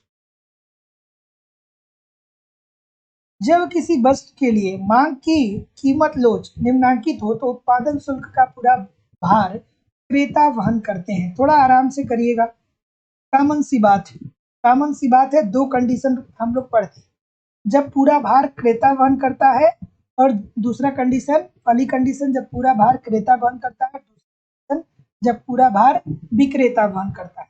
थोड़ा आराम से करिएगा। बिल्कुल ठीक है, बिल्कुल ठीक है, ठीक है। तो आप सबको पता होना चाहिए दोस्तों कि जब किसी वस्तु के लिए मांग की कीमत लोच शून्य होती है, अर्थात शून्य मतलब क्या, बेलोचदार, तो ऐसी स्थिति में क्या होता है, उत्पादन शुल्क का पूरा भार क्रेता वहन करेगा। तो यहाँ पे दोस्तों या तो शून्य दे देगा या तो यहाँ पे बेलोचदार दे देगा। ठीक है, और जब लोचदार होगा तब कौन वहन करेगा भैया, तब क्रेता नहीं, तब विक्रेता वहन करेगा। ठीक है, ये दोनों कंडीशन आपको पता होनी चाहिए। अगला प्रश्न, कि अभिकथन दिया गया है, तर्क दिया गया है। अभिकथन में दिया गया है कि अप्रत्यक्ष कर आय के वितरण में असमानता बढ़ाते हैं। क्या ये बात ठीक है, और अगर जो ठीक है तो तर्क दे रहा है कि अप्रत्यक्ष करों का भार निर्धनों पर ज्यादा पड़ता है। चलिए थोड़ा सा आराम से इस प्रश्न का उत्तर करिए, क्या ये बात ठीक है दोनों, जैसा कि मैं देख पा रहा हूं। बिल्कुल, क्या बोल रहे हैं भैया, बी बोल रहे हैं, बी बोल रहे हैं, बी सभी लोग बोल रहे हैं, सभी लोग बी की तरफ जाएंगे। और जो लोग गलत कर रहे हैं ना, मैं क्या बताऊं, ऑफलाइन आप लोग रहते ना तो फिर बताता। इतना इजी प्रश्न क्यों गलत कर रहे हैं भाई। अप्रत्यक्ष कर आय के वितरण में असमानता बढ़ाते हैं, जाहिर सी बात है कि बढ़ाते हैं, क्योंकि अमीर का जो सीमांत त्याग होता है वो कम होता है, और गरीब का जो त्याग होता है वो अधिक होता है। ठीक है, 5 रुपए मान लीजिए कि 100 रुपए की वस्तुएं दोनों खरीदते हैं, तो एक जो अमीर है, ठीक है, जो अमीर है उसको केवल 8 रुपया वहन करना पड़ रहा है, और जो गरीब है उसको भी 8 रुपया वहन करना पड़ रहा है। तो भैया अमीर के लिए 8 रुपए की वैल्यू अलग है, गरीब के लिए 8 रुपए की वैल्यू अलग है। तो जाहिर सी बात है भैया कि ये असमानता को बढ़ाएगा, क्योंकि गरीब के निवेश पावर पे इसका असर पड़ेगा, शायद अमीर के ऊपर इसका असर ना पड़े। ठीक है, बात बिल्कुल।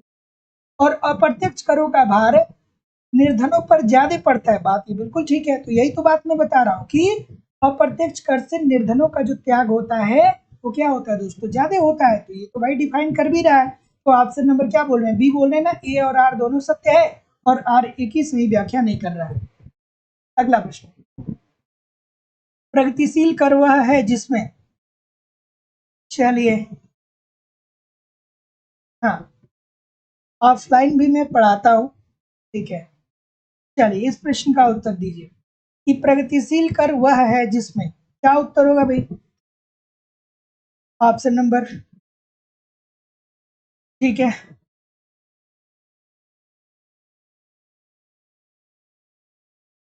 चलिए क्या उत्तर होगा भाई, ऑप्शन नंबर जैसा कि मैं देख पा रहा हूँ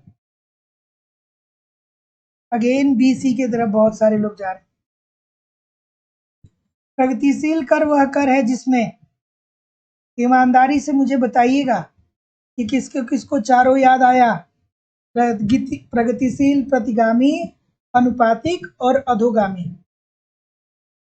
सबको याद आना चाहिए। प्रगतिशील, प्रगतिशील, ठीक है, अधोगामी, अनुपातिक, ठीक है, और प्रतिगामी, ठीक है। तो इसमें क्या होता है भैया, प्रगतिशील कर में क्या होता है कि कर भुगतान आय के प्रतिशत के रूप में बढ़ता है। जैसे जैसे आपकी आय बढ़ती है उसी के प्रतिशत के रूप में आपका टैक्स भी बढ़ता चला जाता है। बात ये भाई बिल्कुल ठीक है। प्रतिगामी में क्या होता है कि कर भुगतान आय के प्रतिशत के रूप में नहीं बढ़ता है, कम होता है। अनुपातिक, सभी पे समान रूप से टैक्स। अधोगामी क्या होगा, जैसे आय बढ़ेगी टैक्स बढ़ेगा, लेकिन एक बिंदु पे जाने के बाद आय बहुत बढ़ेगा लेकिन टैक्स, ठीक है। भारत में कौन सी कर प्रणाली है बताइए, भारत में कौन सी कर प्रणाली है, कमेंट करके बताइए। भारतीय अर्थव्यवस्था में जो सरकार है वो किस प्रकार की कर प्रणाली को लेके चलता है, ठीक है। जो मैं पूछ रहा हूँ वो बताइएगा, नहीं तो कई लोग कहेंगे सर प्रत्यक्ष कर अप्रत्यक्ष कर, ठीक है। यहाँ पे मैं आपको प्रगतिशील, प्रतिगामी, अधोगामी और अनुपातिक में पूछ रहा हूँ, ठीक है। अगला प्रश्न, क्या उत्तर होगा, बिल्कुल ठीक है, याद रखिएगा, इंपॉर्टेंट है, अधोगामी, ठीक है, अधोगामी। कि आपकी आय बढ़ेगी, टैक्स भी बढ़ेगा, लेकिन एक निश्चित बिंदु पे जाने के बाद आपकी आय बहुत ज्यादा बढ़ जाएगी लेकिन टैक्स उसके अनुपात में आपका कम लगेगा। जो लोग भी प्रगतिशील समझ रहे हैं, आप थोड़ा सा जो जो क्या करिए कि मुकेश अंबानी की आय को देख लीजिए, धीरू भाई अंबानी की आय को देख लीजिए, इन लोगों की आपको आय देखिए, फिर इनके टैक्स को देखिए, आपको समझ में आ जाएगा, ठीक है। हालांकि फिर भी आय ये बहुत बड़ी मात्रा में टैक्स देते हैं, लेकिन इनकी जो आय है वो उससे ज्यादा कहीं बहुत ज्यादा है। अगला प्रश्न आपके सामने ये रहा कि ये बता दीजिए कि करों को बढ़ाने से प्राप्त धन किस कोष में जाता है। ये अच्छा सा प्रश्न, ये अच्छा सा प्रश्न, क्या उत्तर होगा भाई, क्या उत्तर हो जाएगा। ऑप्शन नंबर जैसा कि मैं देख पा रहा हूं, बिल्कुल ठीक है, करों को बढ़ाने से प्राप्त धन किस कोष में चला जाता है। सभी लोग क्या बोल रहे हैं, समेकित कोष। इसकी व्यवस्था किस अनुच्छेद में की गई है, याद आ रहा है, 266, ठीक है। समेकित कोष की समेकित कोष को भारतीय संविधान के किस अनुच्छेद में वर्णित किया गया है, 266 में। फिर आपको 280 याद आ जाना चाहिए था यहीं पे, ठीक है, याद आया भी होगा, मुझे पता भी है, ठीक है। अगला प्रश्न, कि अभिकथन दिया गया है और तर्क दिया गया है, थोड़ा आराम से करिएगा। अभिकथन और तर्क, थोड़ा आराम से करिएगा इस प्रश्न का उत्तर। चलिए,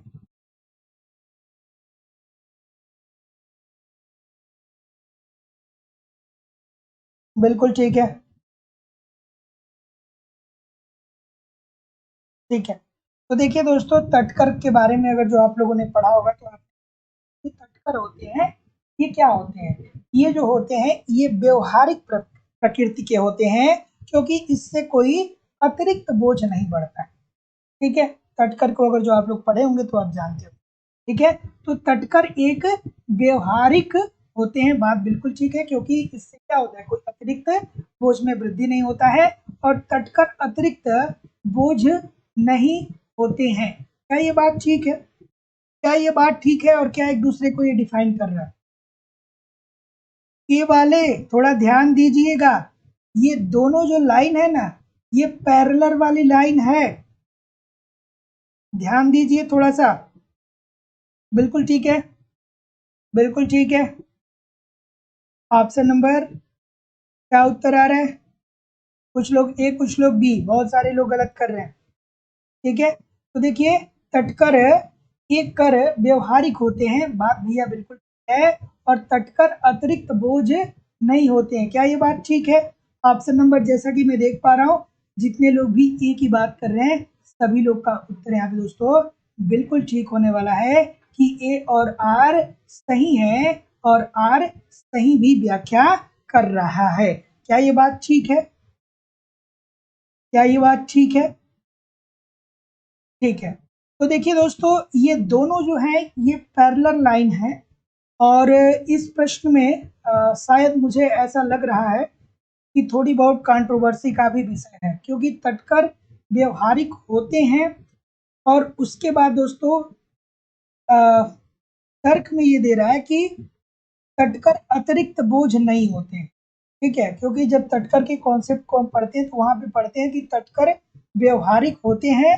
क्यों ऐसा होता है? क्योंकि तटकर जो होता है ये अतिरिक्त बोझ नहीं होता है। लेकिन जो आयोग ने इसका उत्तर माना है वो ऑप्शन नंबर बी माना है, लेकिन हमारे अनुसार दोस्तों इसका ऑप्शन नंबर ए होगा। और मैं इसको थोड़ा सा क्या कर दूंगा कि इसको कल या परसों के सेशन में थोड़ा सा इसमें थोड़ा सा कुछ देखूंगा, उसके बाद आपको क्लियर करके बताऊंगा। ठीक है, ठीक है। मेरे इस आयोग ने तो जो उत्तर माना है वो बी माना है कि यार एक ही सही व्याख्या नहीं। लेकिन जब तटकर के आप कॉन्सेप्ट को पढ़ेंगे तो वहां पे पहली लाइन या दूसरी लाइन में ही आप पढ़ेंगे कि तटकर जो होते हैं वो व्यवहारिक प्रकृति के होते हैं। ऐसा इसलिए होता है क्योंकि तटकर अतिरिक्त बोझ वाले नहीं होते हैं। ठीक है, इसका तर्क देते हुए तो ऑप्शन नंबर ए ही ठीक होना चाहिए दोस्तों। ठीक है, अगला प्रश्न थोड़ा सा, लेकिन मैं देख के बताऊंगा, इसको देख के बताऊंगा। ये शायद आपके यूजीसी नेट में पूछा गया था ये प्रश्न। यूजीसी नेट के 2018 में शायद मुझे लग रहा है ये प्रश्न पूछा गया था, तो वहां पे बी ऑप्शन माना गया। मैं इसको कंफर्म करके आपको बता। अगला प्रश्न ये बताइए कि कर के अतिरिक्त भार का मतलब क्या होता है? चलिए, क्या उत्तर हो जाएगा? ठीक है, कर के अतिरिक्त भार का मतलब क्या है? ऑप्शन नंबर क्या हो जाएगा भाई?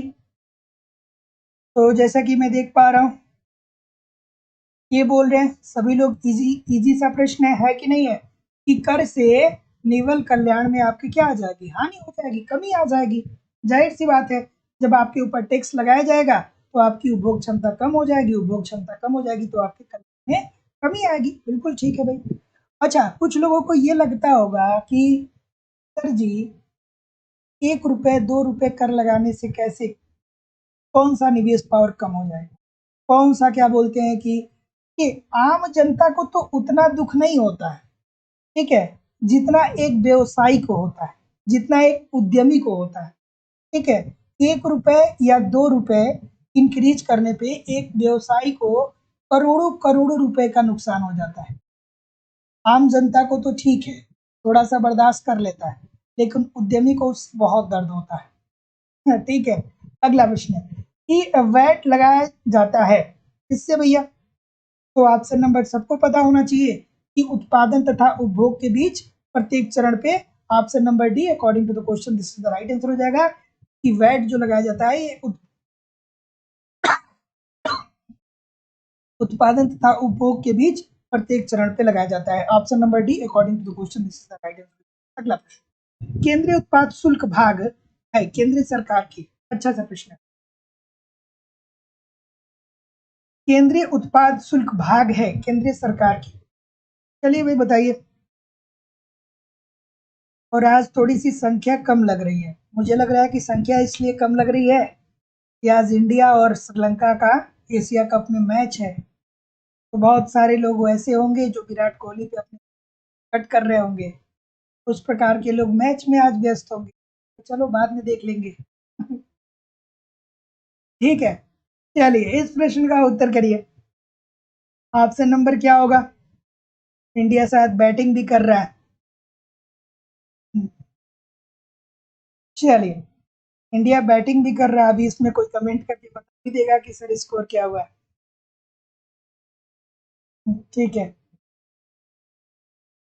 केंद्रीय उत्पाद शुल्क भाग है केंद्रीय सरकार की। तो जैसा कि मैं देख पा रहा हूं कि कर आय के सभी लोग का उत्तर यहाँ पे बिल्कुल ठीक हो जाएगा, है ना? तो जितने लोग भी बी बोल रहे हैं सभी लोग का उत्तर यहाँ पे बिल्कुल ठीक हो जाएगा। कर आय के, तो केंद्रीय उत्पाद शुल्क भाग किसका भैया? केंद्रीय सरकार की कर आय के। Option number B according to the question this is the right answer हो जाएगा। अगला प्रश्न आपके सामने ये रहा कि यदि किसी वस्तु की मांग की लोच उसकी पूर्ति की लोच से अधिक है तो ऐसी स्थिति में क्या होगा?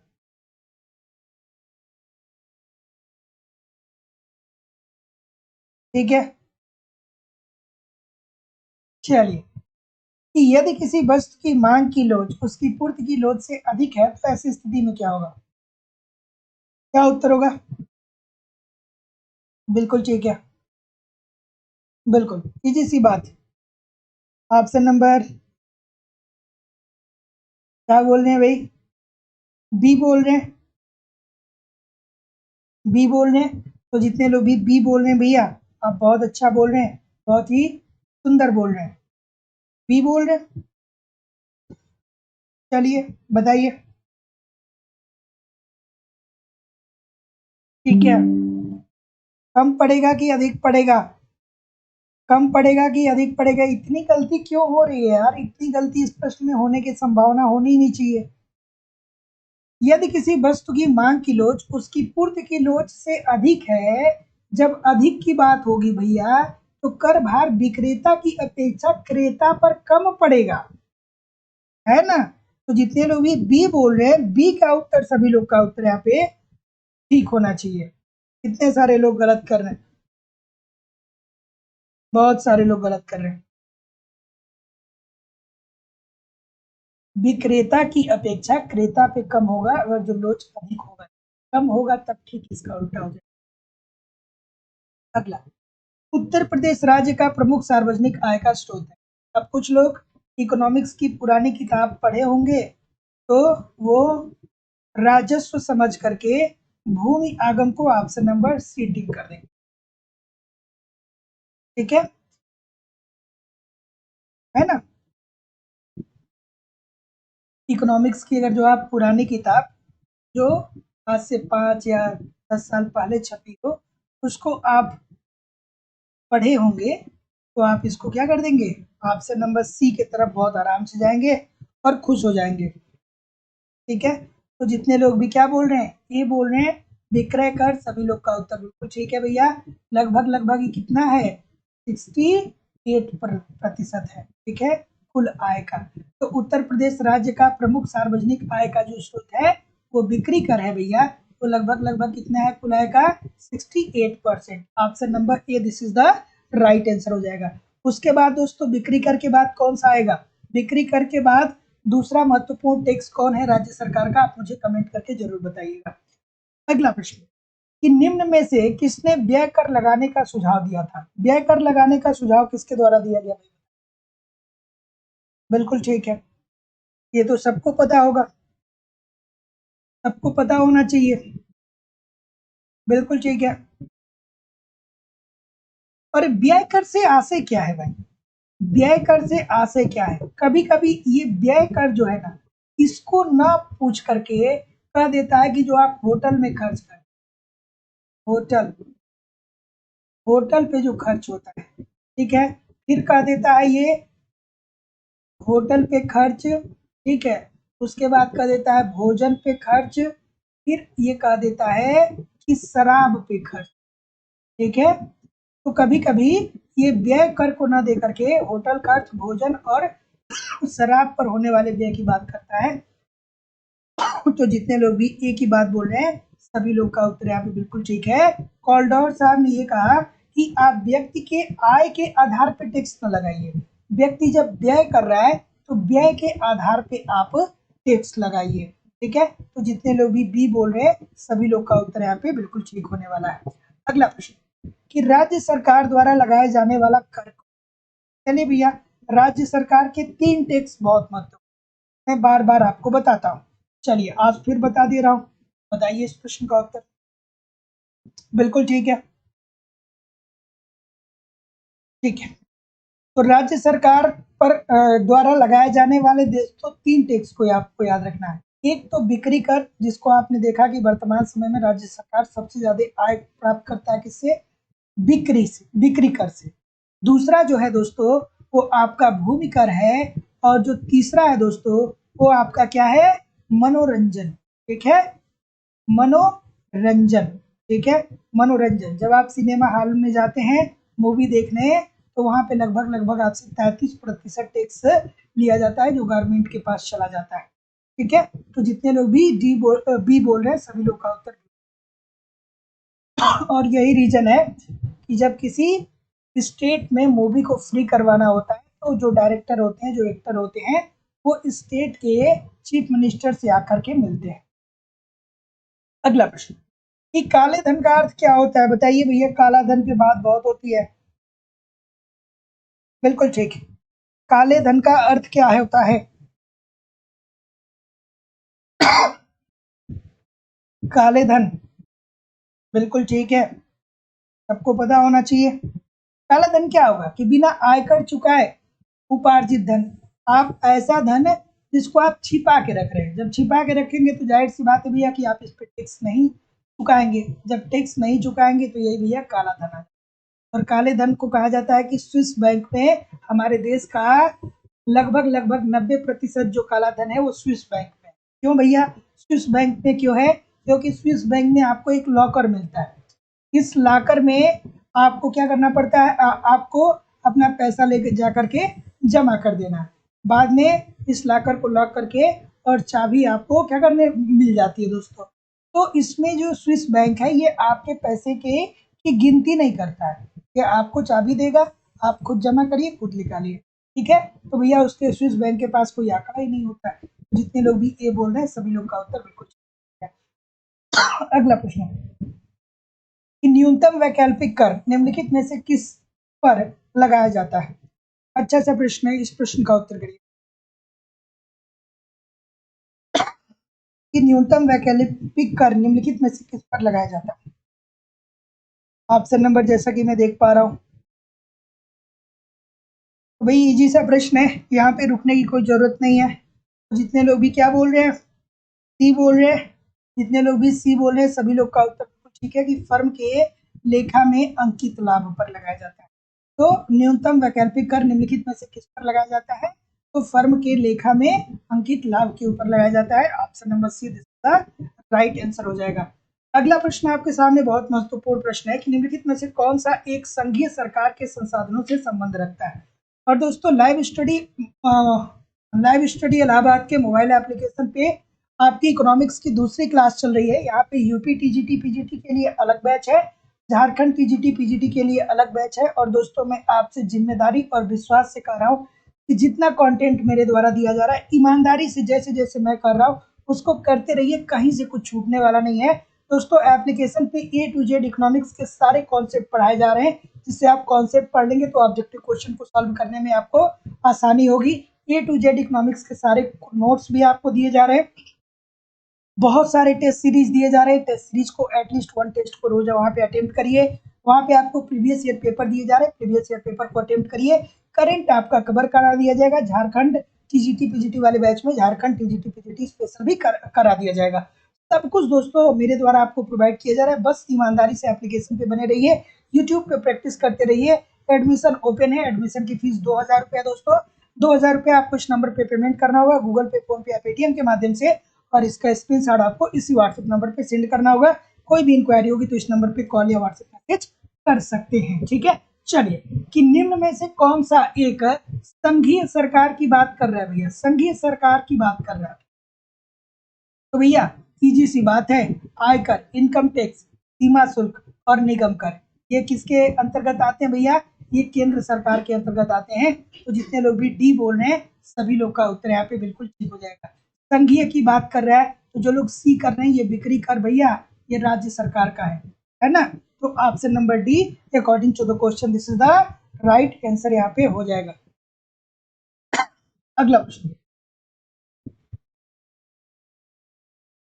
कि निम्न में कौन सा कर या शुल्क कर ढांचे को लोच नहीं प्रदान करता है? थोड़ा आराम से, ठीक है। चलिए इस प्रश्न का उत्तर करिए।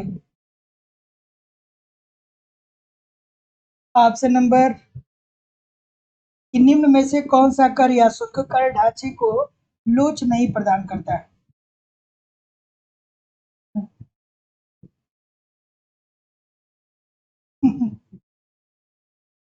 चलिए इस प्रश्न का उत्तर करिए। ऑप्शन नंबर क्या होगा? डी की तरफ बहुत सारे लोग जा रहे हैं। बिल्कुल ठीक है।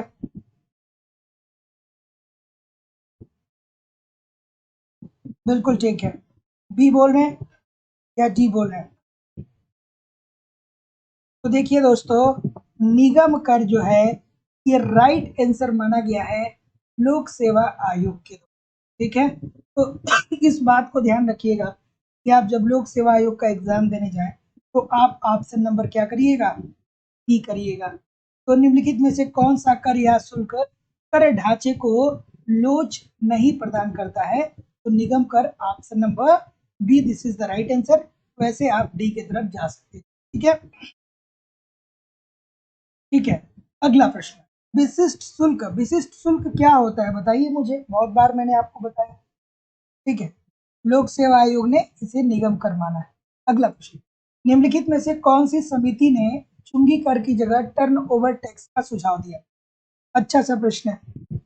निम्नलिखित में से किस समिति ने चुंगी कर की जगह टर्न ओवर टैक्स का सुझाव दिया? ऑप्शन नंबर क्या होगा? देखिए क्या है कि आप लोग इतना बात कर रहे हैं कि सर चोरी हो गया गाँव में। देखिए चोरी वही करता है जो अभावों से ग्रस्त हो। ठीक है, और इसमें कहीं ना कहीं हमारे सरकार की असफलताएं जो हैं वो इंगित होती है। कुछ लोग कहेंगे सर एक चोर चोर है, उसमें सरकार का क्या लेना देना है? भाई जो अभावग्रस्त होगा वही तो चोरी करेगा। ठीक है, तो केवल एक सरकार की बात नहीं कर रहा हूँ, ये जब से आजादी मिली है तब से मैं बात कर रहा हूँ। चलिए अगला प्रश्न आपके सामने ही रहा, और मैं उसको बढ़ावा भी नहीं दे रहा। बहुत लोग कहेंगे सर चोर का पक्ष ले रहे हैं, ऐसी बात नहीं भाई। चोरी करना दंडनीय अपराध है। इसे क्या करना चाहिए? तो ऐसे व्यक्तियों को पकड़ के जेल में डाल देना चाहिए। चलिए अगला प्रश्न आपके सामने ये रहा कि निम्नलिखित में से किस समिति ने चुंगी कर की जगह टर्न ओवर टैक्स का सुझाव दिया? तो ऑप्शन नंबर जैसा कि मैं देख पा रहा हूँ ये बोल रहे हैं, तो सभी लोग का उत्तर यहाँ पे बिल्कुल ठीक होने वाला है, झा अप्रत्यक्ष कर समिति। और दोस्तों अगर जो मैं सही हूँ और ठीक से भविष्य को देख पा रहा हूँ, तो मुझे ऐसा लग रहा है ना कि दोस्तों हमारे उत्तर प्रदेश बिहार के साथ साथ भारत की जो एजुकेशन सिस्टम है उसमें कहीं ना कहीं आने वाले 10 सालों में बहुत बड़ा बदलाव है। बहुत बड़ा बदलाव, जो मतलब जो चीजें मैं देख रहा हूँ और जो मैं इवेल्युएशन कर रहा हूँ, ऐसा हो सकता है कि मैं गलत हो जाऊं, इसके भी थोड़े बहुत चांसेस हैं। लेकिन मुझे ऐसा लगता है ना दोस्तों कि सब कुछ, सबकी एक स्ट्रेटजी होती है कि हमको काम कैसे, और जो वर्तमान समय में गवर्नमेंट है वो प्राइवेटाइजेशन की तरफ मूव कर रहा है। और दोस्तों भारत जैसे देश के लिए हर चीज को आप प्राइवेट कर दीजिए, ये अच्छी सी बात, अच्छी साइन नहीं है। इसमें आम जनता पिसेगी, पूंजीपतियों का स्कूल हो जाएगा, फिर क्या होगा कि बहुत ग्रेजुएट, बहुत योग्य लोग जाएंगे, 15-20 हज़ार रुपए पे नौकरी करेंगे। और कभी भी दोस्तों देखिए, स्पेशलाइजेशन जो होता है ना, वो प्राइवेट सेक्टर में आप बहुत अच्छे इंसान को नहीं देख पाएंगे, क्योंकि उनके पास इतना वर्कलोड उनको दे दिया जाता है ना कि आपको यही करना है। जैसे आज भी दोस्तों, आज हमारी कितनी भी प्राथमिक विद्यालय, कितना भी लोग बोलते हैं कि प्राथमिक विद्यालय की स्थिति ठीक नहीं है, लेकिन आए दिन दो चार अध्यापकों का वीडियो ऐसा वायरल होता है कि जब वो अध्यापक स्कूल छोड़ के जाता है ना, तो वहाँ के बच्चे रोने लगते हैं। लेकिन ये चीज प्राइवेट संस्थान में नहीं देखा जाता, क्योंकि वहाँ पे टीचरों के लिए इतने सारे कार्य और इतने सारे आपको कोटे दे दिए जाते हैं कि आपकी जो रियल पर्सनालिटी है वो निखर के सामने आ ही नहीं पाएगी। ठीक है, फिर वही शोषण वाली बात हो जाएगी। और अगर जो दोस्तों कुछ परिवर्तन बड़ा देश में नहीं होता है, तो मुझे ऐसा लगता है कि ये चीज होने वाला है। और अगर जो ये होगा तो इससे बड़ा दुर्भाग्य हमारे देश का कुछ नहीं होगा, क्योंकि भारत अभी ऐसी स्थिति में नहीं है कि आप सब कुछ प्राइवेट करें। और शिक्षा व्यवस्था को सुधारा जा सकता है, ये बात दिल्ली के जो मुख्यमंत्री हैं उन्होंने बहुत अच्छे से साबित करके दिखाया है। हालांकि उनकी जितनी भी बातें आती है कुछ सही होती है, कुछ बुरी होती हैं, लेकिन शिक्षा की व्यवस्था में उन्होंने बहुत अच्छा काम किया। ठीक है, तो सरकार को थोड़ा बहुत इस पे अमल करना चाहिए कि भाई हमारा जो चौथा एक तरीके से चौथा या पाँचवाँ अब तो मीडिया रहा नहीं, तो अब शिक्षा ही एक तरीके से चौथा स्तंभ आप कह सकते हैं। तो इसको बचाए रखिए आप। कभी-कभी इन सारी चीज़ों को लेकर के बहुत ज़्यादा निराशाएँ भी होती हैं, क्योंकि मान लीजिए कि आज जो सरकारी नौकरी आप लोग तैयारी कर ही रहे हैं, कर लीजिए, ठीक है, सब कुछ हो जाए और बाद में पता चले कि चीज़ें कुछ और हो जाए, तो जो पूरा सिस्टम को चेंज कर सकता है, वो क्या आपको चेंज नहीं कर देगा? आपको भी चेंज। अगला प्रश्न आपके सामने ये रहा कि अ, विषमता कर या डिस्पैरिटी कर का प्रतिपादन किसने किया? ऑप्शन नंबर जैसा कि मैं देख पा रहा हूँ, डी आप लोग बोल रहे हैं, तो जितने लोग भी डी बोल रहे हैं, सभी लोग का उत्तर यहाँ पे बिल्कुल ठीक हो जाएगा, Gautam Mathur. Option number D according to the question this is the right answer हो जाएगा। विषमता कर क्या होता है, कमेंट करके आप लोग मुझे जरूर बताइएगा, मैंने आपको बहुत बार बताया। तो विषमता कर या डिस्पैरिटी कर का प्रतिपादन किसने किया? तो गौतम माथुर ने। और जो भी दोस्तों नया लड़का सिलेक्शन लेके जा रहा है ना, वो वाकई में मेहनत कर रहा है, वो पढ़ा रहा है। सरकार को इस बारे में अमल करना चाहिए कि भाई आप व्यवस्था सुदृढ़ कर दो, शिक्षक आपको बेहतर मिल रहा है, आपकी एजुकेशन जो हो जाएगी वो बहुत बेहतर। चलिए आगे मूव करते हैं। चलिए इस प्रश्न का उत्तर करिए। चलिए चलिए इस प्रश्न का उत्तर करिए।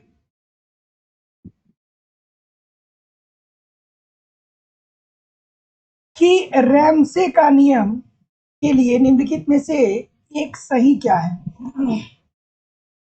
चलिए ऑप्शन नंबर क्या होगा? बिल्कुल ठीक है।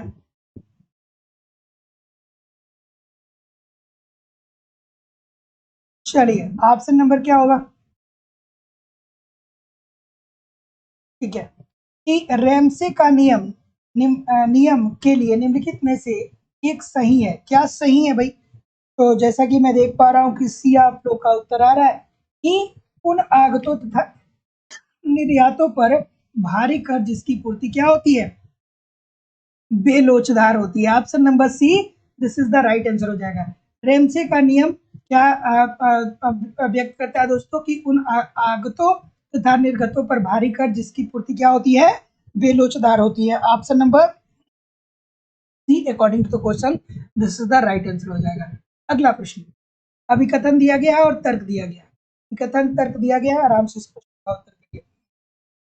देखिए दोस्तों, बहुत बात करना मैं भी नहीं चाहता हूँ क्लास में, लेकिन क्या होता है ना कि कुछ मेरे भी उद्गार होते हैं जो मुझे लगता है कि यार थोड़ा बहुत मुझे भी एक्सप्रेस करना चाहिए और उन लोगों के साथ करना चाहिए जो इसके काबिल है। अब मैं किसी को भी ऐसे उठा के पकड़ लूं और उसके सामने बोलूं, ये अच्छी बात नहीं है। ठीक है यार, बहुत सारी चीजें जो है वो निराशाजनक है, बहुत सारी चीजें। अगला प्रश्न आपके सामने ये रहा कि अभिकथन क्या है और तर्क क्या है, और मेरी बात को आप लोग समझ भी पाएंगे कि मैं क्या बोल रहा हूँ, है ना? अगला प्रश्न आपके सामने ये रहा, अभिकथन दिया गया है और तर्क दिया गया है।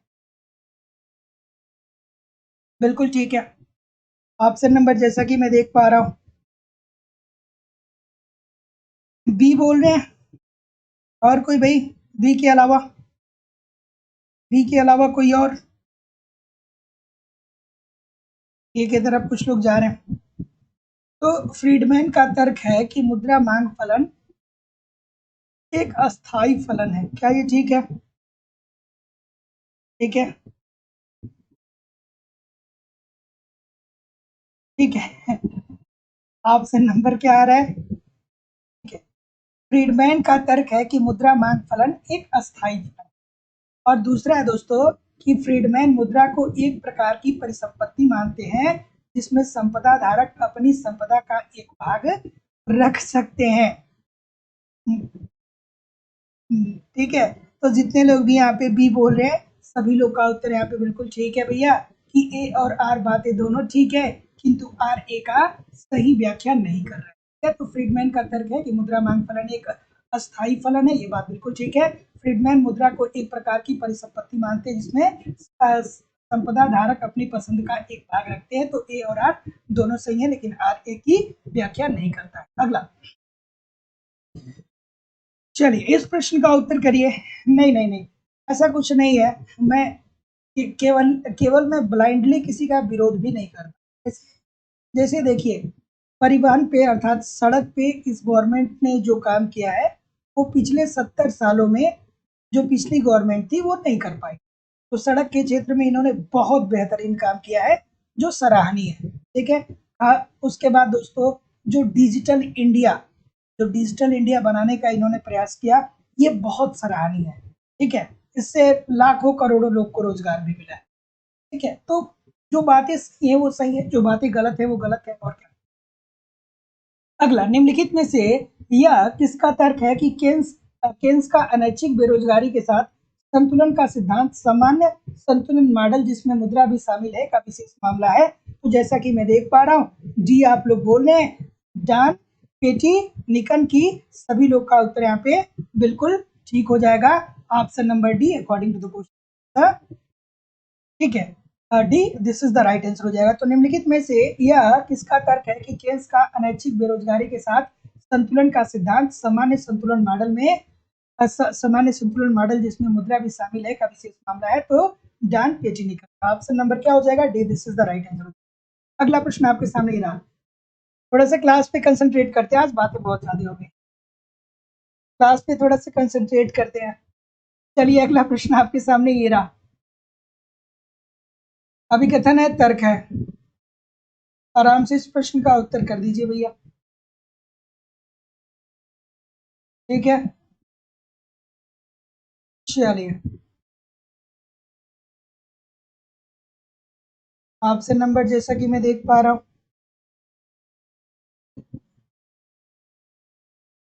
चलिए बिल्कुल ठीक है। ऑप्शन नंबर बिल्कुल ठीक है, बी बोल रहे हैं। तो जितने लोग भी बी बोल रहे हैं सभी लोग का उत्तर यहाँ पे बिल्कुल ठीक है कि फ्रीडमैन मुद्रा को विलासिता की वस्तु मानता है। क्या ये बात ठीक है? क्या ये बात ठीक है भैया? बिल्कुल ठीक है। ये कहते हैं कि मुद्रा के माध्यम से आप विलासिता की वस्तुओं को परचेज कर सकते हैं, यहाँ पे आपको कोई समस्या नहीं होनी चाहिए। फिर ये कहते हैं कि यह विनिमय के माध्यम के रूप में कार्य करता है। बिल्कुल ठीक है, फ्रीडमैन साहब ने कहा था ना कि मुद्रा जो होता है वो विनिमय का माध्यम होता है। तो भैया मुद्रा विनिमय का माध्यम होना एक अलग सी बात है, और मुद्रा जो है वो विलासिता की एक वस्तु है, यह एक अलग सी बात है। तो ऑप्शन नंबर क्या हो जाएगा? बी होना चाहिए ना। तो जितने लोग भी बी बोलेंगे कि ए और आर दोनों सही हैं, परंतु आर ए की सही व्याख्या नहीं कर रहा है, सभी लोग का उत्तर बिल्कुल ठीक है। तो फ्रीडमैन मुद्रा को विलासिता की वस्तु मानता है और तर्क है कि यह विनिमय के माध्यम के रूप में काम करती है। ए और आर दोनों सत्य है, परंतु आर ए की सही व्याख्या नहीं कर रहा है। अगला, निम्नलिखित में से कौन क्लासिकल वैधता को संदर्भित करता है? क्लासिकल वैधता को संदर्भित कौन करता है? चलिए बताइए। ऑप्शन नंबर बिल्कुल ठीक है। अब ऐसे प्रश्नों के लिए दोस्तों कॉन्सेप्ट आपको कहीं ना कहीं से पढ़ना पड़े। ठीक है, नहीं अगर जो कॉन्सेप्ट पता है तो आपको नहीं कुछ समझ ही में नहीं आएगा। ठीक है, तो क्लासिकल वैधता को संदर्भित करता है मुद्रा का प्रभाव वास्तविक चरों जैसे रोजगार और उत्पादन पर नहीं, अपितु कीमत स्तर पे। ऑप्शन नंबर जितने लोग भी बी बोल रहे हैं सभी लोग का उत्तर यहाँ पे दोस्तों बिल्कुल ठीक होने वाला है। अगला प्रश्न, सूची 1 को सूची 2 के साथ सुमेलित करिए। अल्फ्रेड मार्शल का फॉर्मूला क्या है भैया? सभी लोग को पता होगा, M is equal to P K Y. Alfred Marshall साहब क्या कहते हैं कि M is equal to P K Y. Fisher साहब की बात करें भैया, सबको पता होगा M is equal to P T. Robertson की दोस्तों अगर जो बात करें हम तो पी के टी की बात करते हैं, अर्थात M is equal to P K T. और केन्स की बात करें तो N is equal to P K की बात करते हैं, है ना? तो क्या उत्तर आ रहा है? कोई सुमेलित तो करने वाला है नहीं इसमें, बट कोई दिक्कत नहीं। आगे मूव करेंगे। जेम्स टोबिन की बात अब यहाँ पे हो रही है। जेम्स टोबिन मुद्रा के अपने सिद्धांत में लॉर्ड केन्ज द्वारा प्रतिपादित तरलता की वरीयता के लिए मुद्रा की मांग के लिए निम्नलिखित निष्कर्षों या मान्यताओं के साथ सहमत नहीं था। चलिए भाई बता दीजिए क्या उत्तर होगा। इसके साथ ये सहमत नहीं थे, ये बात आपको बताना है। ऑप्शन नंबर बिल्कुल ठीक है कि जेम्स टोबिन मुद्रा के अपने सिद्धांत में लॉर्ड केन्स द्वारा प्रतिपादित तरलता की वरीयता के लिए मुद्रा की मांग के निम्नलिखित निष्कर्ष या मान्यताओं के साथ सहमत नहीं थे। तो सहमत वो दोस्तों किससे नहीं थे? ना ही भावी ब्याज दरों की प्रत्याशा की लोच से, ना ही व्यक्ति या तो मुद्रा रखते हैं या बांड रखते हैं, इससे भी सहमत नहीं थे। तो जितने लोग भी सी बोल रहे हैं, ए और बी दोनों ठीक है, सभी लोग का उत्तर। अगला, निम्नलिखित में से किस अर्थशास्त्री ने मुद्रा हेतु लेन देन की मांग को प्रभावित करने के लिए ब्याज दर का कारण माना है? सीधी सी बात है भाई, ये तो सबको पता होनी चाहिए। चलिए, क्या उत्तर आ रहा है ना? थोड़ा आराम से करिएगा। बिल्कुल, कि निम्नलिखित में से किस अर्थशास्त्री ने मुद्रा हेतु लेन देन की मांग को प्रभावित करने के लिए ब्याज दर का कारण माना है? तो जितने लोग भी दोस्तों क्या बोल रहे हैं, बोमल साहब की तरफ जा रहे हैं, WJ बोमल की बात जितने लोग भी कर रहे हैं, सभी लोग का उत्तर यहाँ पे बिल्कुल ठीक होने वाला है। तो याद रखिएगा कि निम्नलिखित में से किस अर्थशास्त्री ने मुद्रा हेतु लेन देन की मांग को के लिए ब्याज दर का कारण माना है? तो ये लेन देन के लिए ब्याज दर को कारण माना है, ये बोमल साहब ने माना है। अगला प्रश्न, कौन सा सिद्धांत यह मानता है कि धन के स्टॉक में होने वाली वृद्धि प्रत्यक्ष रूप से वस्तुओं पे खर्च होती है? अच्छा सा प्रश्न। एक तो कहते हैं कि भैया जो जब धन के स्टॉक में वृद्धि होती है तो आप क्या करते हैं, लेकिन यहाँ पे कह रहा है कि धन के स्टॉक में होने वाली वृद्धियां प्रत्यक्ष रूप से वस्तुओं पे खर्च होती है। यहाँ पे खर्च होने की बात हो रही है, थोड़ा आराम से करिए, ठीक है? तो ऑप्शन नंबर, जैसा कि मैं देख पा रहा हूँ, बिल्कुल ठीक है, बिल्कुल ठीक है, ठीक है। तो जितने लोग भी ऑप्शन नंबर ए बोल रहे हैं, सभी लोग का उत्तर बिल्कुल ठीक है।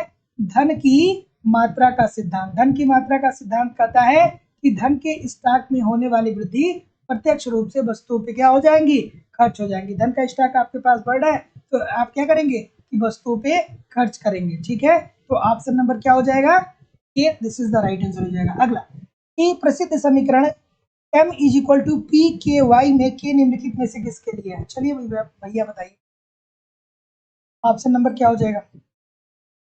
के की बात कर रहा है, के की बात कर रहा है। पी क्या है, याद आना चाहिए भैया, पी क्या है, ये मूल्य स्तर को इंडिकेट करता है। वाई क्या है भैया, वाई जो है वो वास्तविक आय को इंडिकेट करता है। के क्या है, के जो है वही तो बताना है, ये ही तो आपको बताना है। पी भैया कीमत को इंडिकेट करता है, वाई जो है वो वास्तविक आय इंडिकेट करता है। ये कीमत और ये वास्तविक आय, और यही के आपसे पूछ रहा है। तो ये जो के है, ये जनता द्वारा किए गए उत्पादन या लेन देन के मौद्रिक मूल्य का भाग है। तो ऑप्शन नंबर क्या हो जाएगा, C, according to the question this is the right answer हो जाएगा। किसका समीकरण है बताइए मुझे कमेंट करके कि M is equal to P K Y किसका समीकरण है? कमेंट करके सभी लोग बताइए, कमेंट करके सभी लोग बताइए कि M is equal to P K Y ये किसका समीकरण है। चलिए अगला प्रश्न, क्लासिकीय समष्टि निकाय में मुद्रा द्वारा क्या निर्धारित किया जाता है? अच्छा सा प्रश्न, क्या उत्तर हो जाएगा भाई? बिल्कुल ठीक है, क्लासिकीय समष्टि निकाय में मुद्रा द्वारा क्या निर्धारित किया जाएगा? भैया जो क्लासिकल अर्थशास्त्री थे उन्होंने कहा था कि मुद्रा का संबंध किससे होता है, कीमतों से होता है। बात बात भैया बिल्कुल ठीक है। जितने लोग भी कीमत की बात कर रहे हैं सभी लोग का उत्तर बिल्कुल ठीक है। और M is equal to P K Y की बात जितने लोग भी कर रहे हैं कि मार्शल की बात कर रहे हैं, मार्शल का साथ ने दिया था, आप भी बिल्कुल ठीक है। तो जितने लोग भी डी और मार्शल बोल रहे हैं बिल्कुल। अगला प्रश्न है कि परंपरागत समष्टि प्रणाली में मुद्रा निर्धारित करती है, क्या निर्धारित करती है भाई? ऑप्शन नंबर, जैसा कि मैं देख पा रहा हूँ, बिल्कुल ठीक है, बिल्कुल, थोड़ा आराम से, थोड़ा आराम से और धैर्य से। जो गलत करेगा फिर अच्छी बात नहीं होगी, फिर जो गलतियां करेंगे तो फिर अच्छी बात नहीं होगी, गलत नहीं करना है, बहुत बच्चों वाली बात है। परंपरागत अर्थशास्त्री क्या कहते थे बताइए, क्या कहते थे वो? इतनी गलतियां हो रही हैं भैया, बहुत सारी, बहुत सारी। अरे भाई जो परंपरागत अर्थशास्त्री थे उन्होंने कहा कि जो मुद्रा है ना, ये केवल और केवल विनिमय का माध्यम है और मुद्रा का और कोई कार्य नहीं। विनिमय का माध्यम उन्होंने बताया, विनिमय का माध्यम। ठीक है, ठीक है। और इसके बाद जब केन्स साहब आते हैं तब ना परिवर्तन होता है। तो ये तो ए और बी दोनों में से कोई नहीं होगा ना, ऑप्शन नंबर डी होना चाहिए यार, इसमें कोई बहुत पूछने वाली बात नहीं होनी चाहिए। अगला, निम्नलिखित पर विचार करके आपको ये बता देना है कि फ्रीडमैन के अनुसार मुद्रा वेग किन उपयुक्त तथ्यों पर निर्भर करता है। बिल्कुल ठीक है, अच्छा सा प्रश्न है कि निम्न पर विचार करिए, विचार करके आप मुझे ये बता दीजिए कि फ्रीडमैन के अनुसार मुद्रा वेग किन उपयुक्त तथ्यों पर निर्भर करता है। ऑप्शन नंबर क्या होगा भाई? फ्रीडमैन की बात हो रही है और मुद्रा का वेग अर्थात भी की बात हो रही है, ध्यान से। बिल्कुल, तो जितने लोग भी क्या बोल रहे हैं यहाँ पे, सी बोल रहे हैं, बिल्कुल ठीक है कि बांड पर ब्याज दर और मुद्रास्फीति की दर दोनों की बात करते हैं। तो जितने लोग भी ए और बी बोल रहे हैं सभी लोग का उत्तर ठीक है। अगला, गुरले एवं शाह के अनुसार करेंसी के विभिन्न स्थापनों और वाणिज्यिक बैंक मांग निपेक्षों को निम्नलिखित में से किसके अनुसार भिन्न भार निर्दिष्ट करने चाहिए। अच्छा सा प्रश्न है, आराम से करिएगा इस प्रश्न। बिल्कुल ठीक है, बिल्कुल। ऑप्शन नंबर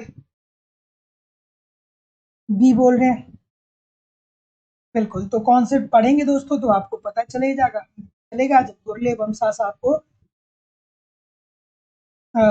जब गुरले एवं शाह साहब को आप पढ़ेंगे तो गुरले एवं शाह के अनुसार करेंसी के विभिन्न स्थापनों और वाणिज्यिक बैंक मांग निपेक्षों को निम्नलिखित में से किसके अनुसार भिन्न भार निर्दिष्ट होता है, तो उसकी प्रतिस्थापिता की खोज के। तो जितने लोग भी क्या बोल रहे हैं, बी बोल रहे हैं, सभी लोग का उत्तर बिल्कुल ठीक है। अगला प्रश्न, सूची 1 को सूची 2 के साथ सुमेलित करिए। किसने ये बात कही थी कि मुद्रा की मांग स्थिर है? इसने अपने मान्यता के अंतर्गत कहा कि मुद्रा की मांग स्थिर है। तो मुद्रा की मांग को स्थिर बताने का कार्य हमारे भैया फ्रीडमैन साहब करते हैं। जोखिम के प्रति व्यवहार के रूप में तरलता वरीयता, ये भाई जोखिम के प्रति तरलता वरीयता की बात हो रही है, थोड़ा सा ध्यान से करिएगा, नहीं तो बहुत सारे लोग इसमें ढूंढने लगेंगे केन साहब कहाँ पे है। ठीक है, तो ये भाई बात जेम्स टोबिन साहब करते हैं। ठीक है, उसके बाद माल सूची सैद्धांतिक उपागम की बात करें, इन्वेंट्री सैद्धांतिक उपागम की बात करें तो ये किससे संबंधित है? ये है भैया बामोल साहब से। और कोई पोर्टफोलियो विविधता नहीं है, ये किल साहब। अगर जो आपको इकोनॉमिक्स का गहन ज्ञान होगा तब आप इस प्रश्न का उत्तर ठीक कर। ठीक है, अगला, वास्तविक शेष प्रभाव किससे संबंधित है? वास्तविक शेष प्रभाव मैंने बहुत बार आपको बताया कि वास्तविक शेष प्रभाव किससे संबंधित है। तो इजी सी बात है भैया कि वास्तविक शेष प्रभाव जो होता है वो जनता के पास असल नगद शेषों के मूल्य में परिवर्तन से अर्थव्यवस्था में उत्पन्न प्रभावों से संबंधित है। तो option number A this is the right answer हो जाएगा। तो वास्तविक शेष प्रभाव जनता के पास असल नगद कोषों के मूल्य में परिवर्तन से अर्थव्यवस्था में उत्पन्न प्रभाव से है। Option number A this is the right answer. अगला, सूची 1 को सूची 2 के साथ सम्मिलित करिए भैया। इन्वेंट्री थ्योरेटिक अप्रोच या उपागम, अभी हम लोगों ने देखा था इस प्रश्न को। ठीक है, तो ये कौन है? जेम्स कोहेन साहब हैं। नगद शेष उपागम की बात करें तो ये कैम्ब्रिज अर्थशास्त्री आ जाएंगे। ठीक है, पोर्टफोलियो स्थिरीकरण उपागम की बात करें दोस्तों तो वामोल साहब हैं, अभी हमने देखा था ना इनको। और मुद्रा परिमाण सिद्धांत तो सबको पता ही होगा भैया, मिल्टन फ्रीडमैन साहब। अगला, फिर से आ गया, सूची 1 को सूची 2 के साथ सुमेलित करिए। बिल्कुल ठीक है, क्या उत्तर होगा? मुद्रा वेग इसके निर्धारकों का स्थिर फलन है। अच्छा सा प्रश्न बताइए, क्या होगा? मुद्रा वेग इसके निर्धारकों का स्थिर फलन है। ये किन अर्थशास्त्रियों के द्वारा कहा गया? तो ये भैया मुद्रा वेग की बात तो मौद्रिकवादी करते हैं ना।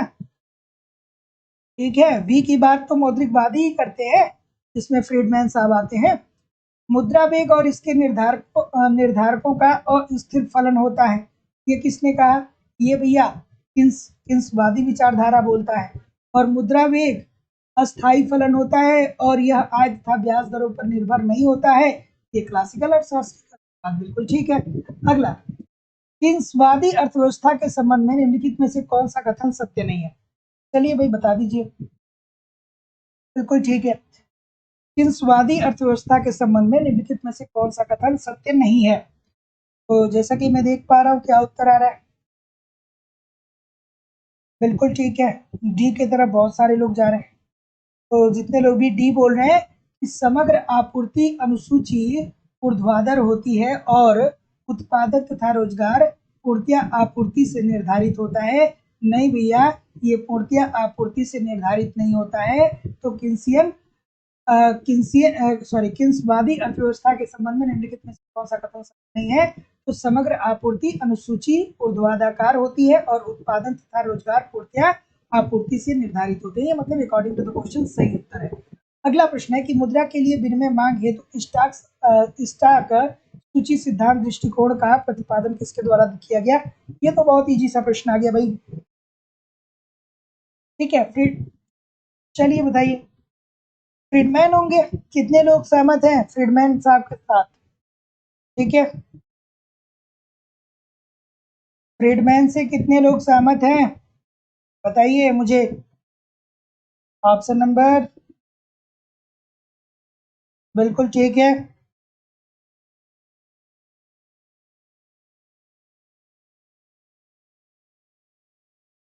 ठीक है, तो जितने लोग भी क्या बोल रहे हैं? जी बोल रहे हैं, बमोल साहब की बात बोल रहे हैं। एब्सोल्युटली ठीक है। अभी तो देखा गया था इस प्रश्न को, तो मुद्रा के लिए विनिमय मांग हेतु स्टॉक सूची सिद्धांत दृष्टिकोण का प्रतिपादन किसने किया था? बामोल साहब ने कहा था। और उन्होंने क्या कहा था कि एक जो निवेशक होता है ना, वो अपने पास अनुकूलतम स्टॉक रखते हुए क्या करता है कि अपने निवेश की मात्रा को बढ़ाता हुआ चला जाता है। जितने लोग भी डी बोल रहे हैं बिल्कुल ठीक बोल रहे हैं। अगला प्रश्न कि मिल्टन फ्रीडमैन के अनुसार मुद्रा का परिणात्मक सिद्धांत किससे संबंधित है? भाई बता दीजिए मुझे। चलिए, फ्रीडमैन साहब की बात हो रही है तो सबको पता होगा, फ्रीडमैन को आप जानते हैं। तो ये मुद्रा के मांग सिद्धांत के अंतर्गत ये बात बोलते हैं। और क्या यही तो मिल्टन फ्रीडमैन के अनुसार मुद्रा का परिणात्मक सिद्धांत किससे संबंधित है? मुद्रा के लिए मांग के सिद्धांत से। बहुत बार आप लोगों को ये प्रश्न किया है। आगे दोस्तों कोई भी प्रश्न नहीं है, लेकिन कहीं भी जाइएगा नहीं, कमेंट करके आप जरूर बताइए कि कितने प्रश्न आपके सही हुए। और दोस्तों इकोनॉमिक्स की जो हमारी दूसरी क्लास चल रही है वो लाइव स्टडी इलाहाबाद के मोबाइल एप्लीकेशन चल रहा है। यहाँ पे A to Z आपको पूरी इकोनॉमिक्स पढ़ाई जा रही है, अर्थात कॉन्सेप्ट के क्लास दिए जा रहे हैं। यूपी टीजीटी की पीजीटी का बैच अलग है, झारखंड टीजीटी का बैच अलग है। दोस्तों यहाँ पे आपको सारे कॉन्सेप्ट पढ़ाए जाएंगे। कॉन्सेप्ट पढ़ते रहिए, प्रैक्टिस करते रहिए, सारे प्रश्न आपको आने स्टार्ट हो जाएंगे। साथ ही साथ आपको पूरी इकोनॉमिक्स नोट्स दी जा रही है, बहुत सारे टेस्ट सीरीज दिए जा रहे हैं। टेस्ट सीरीज के माध्यम से आप अपना कर पाएंगे कि आपकी तैयारी कैसी चल रही है। साथ ही साथ दोस्तों आपको प्रीवियस ईयर के क्वेश्चन पेपर और करंट भी कवर कराए जा रहे हैं। और झारखंड टीजीटी पीजीटी वाले बैच में दोस्तों आपको झारखंड स्पेशल भी करवाया जाएगा। और सबसे बड़ी बात है कि वैलिडिटी आपको लाइफ टाइम है। इतने से एक बार एडमिशन लेते हैं तो आप हमारे साथ आगामी एग्जामों के लिए भी बने रहेंगे। तो जो लोग भी एडमिशन ले रहे हैं दोस्तों, लिए हैं या लेने वाले हैं, उनसे बस मैं ये कहना चाहूँगा कि आप 1 घंटे कम से कम कॉन्सेप्ट की क्लास को रोज पढ़िए, संडे को रिवाइज करिए और कम से कम 40 से 45 मिनट आप जो नोट्स दिया जा रहा है उसको पढ़िए। एक टेस्ट पेपर रोज अटेम्प्ट करिए और एक रोज अटेम्प्ट करिए। एक यूट्यूब पे वीडियो देखिए। एडमिशन ओपन है दोस्तों। एडमिशन की फीस 2000 रुपये है। 2000 रुपये आपको गूगल पे, फोन पे, पेटीएम के माध्यम से इस नंबर पे सेंड करना पड़ेगा 9415 863 863 पे। और इसका स्क्रीनशॉट आपको इसी व्हाट्सएप नंबर पे सेंड करना होगा। कोई भी इंक्वायरी होगा तो इस नंबर पर कॉल या व्हाट्सएप मैसेज आप मुझे कर सकते हैं। Thank you very much everybody. आज मैं थोड़ा सा नाम आप लोग का नहीं पढ़ पाऊंगा। तो मिलेंगे कल शाम को 7 बजे। तब तक के लिए आप लोग पढ़ते रहिए, आगे बढ़ते रहिए दोस्तों। नमस्कार, धन्यवाद।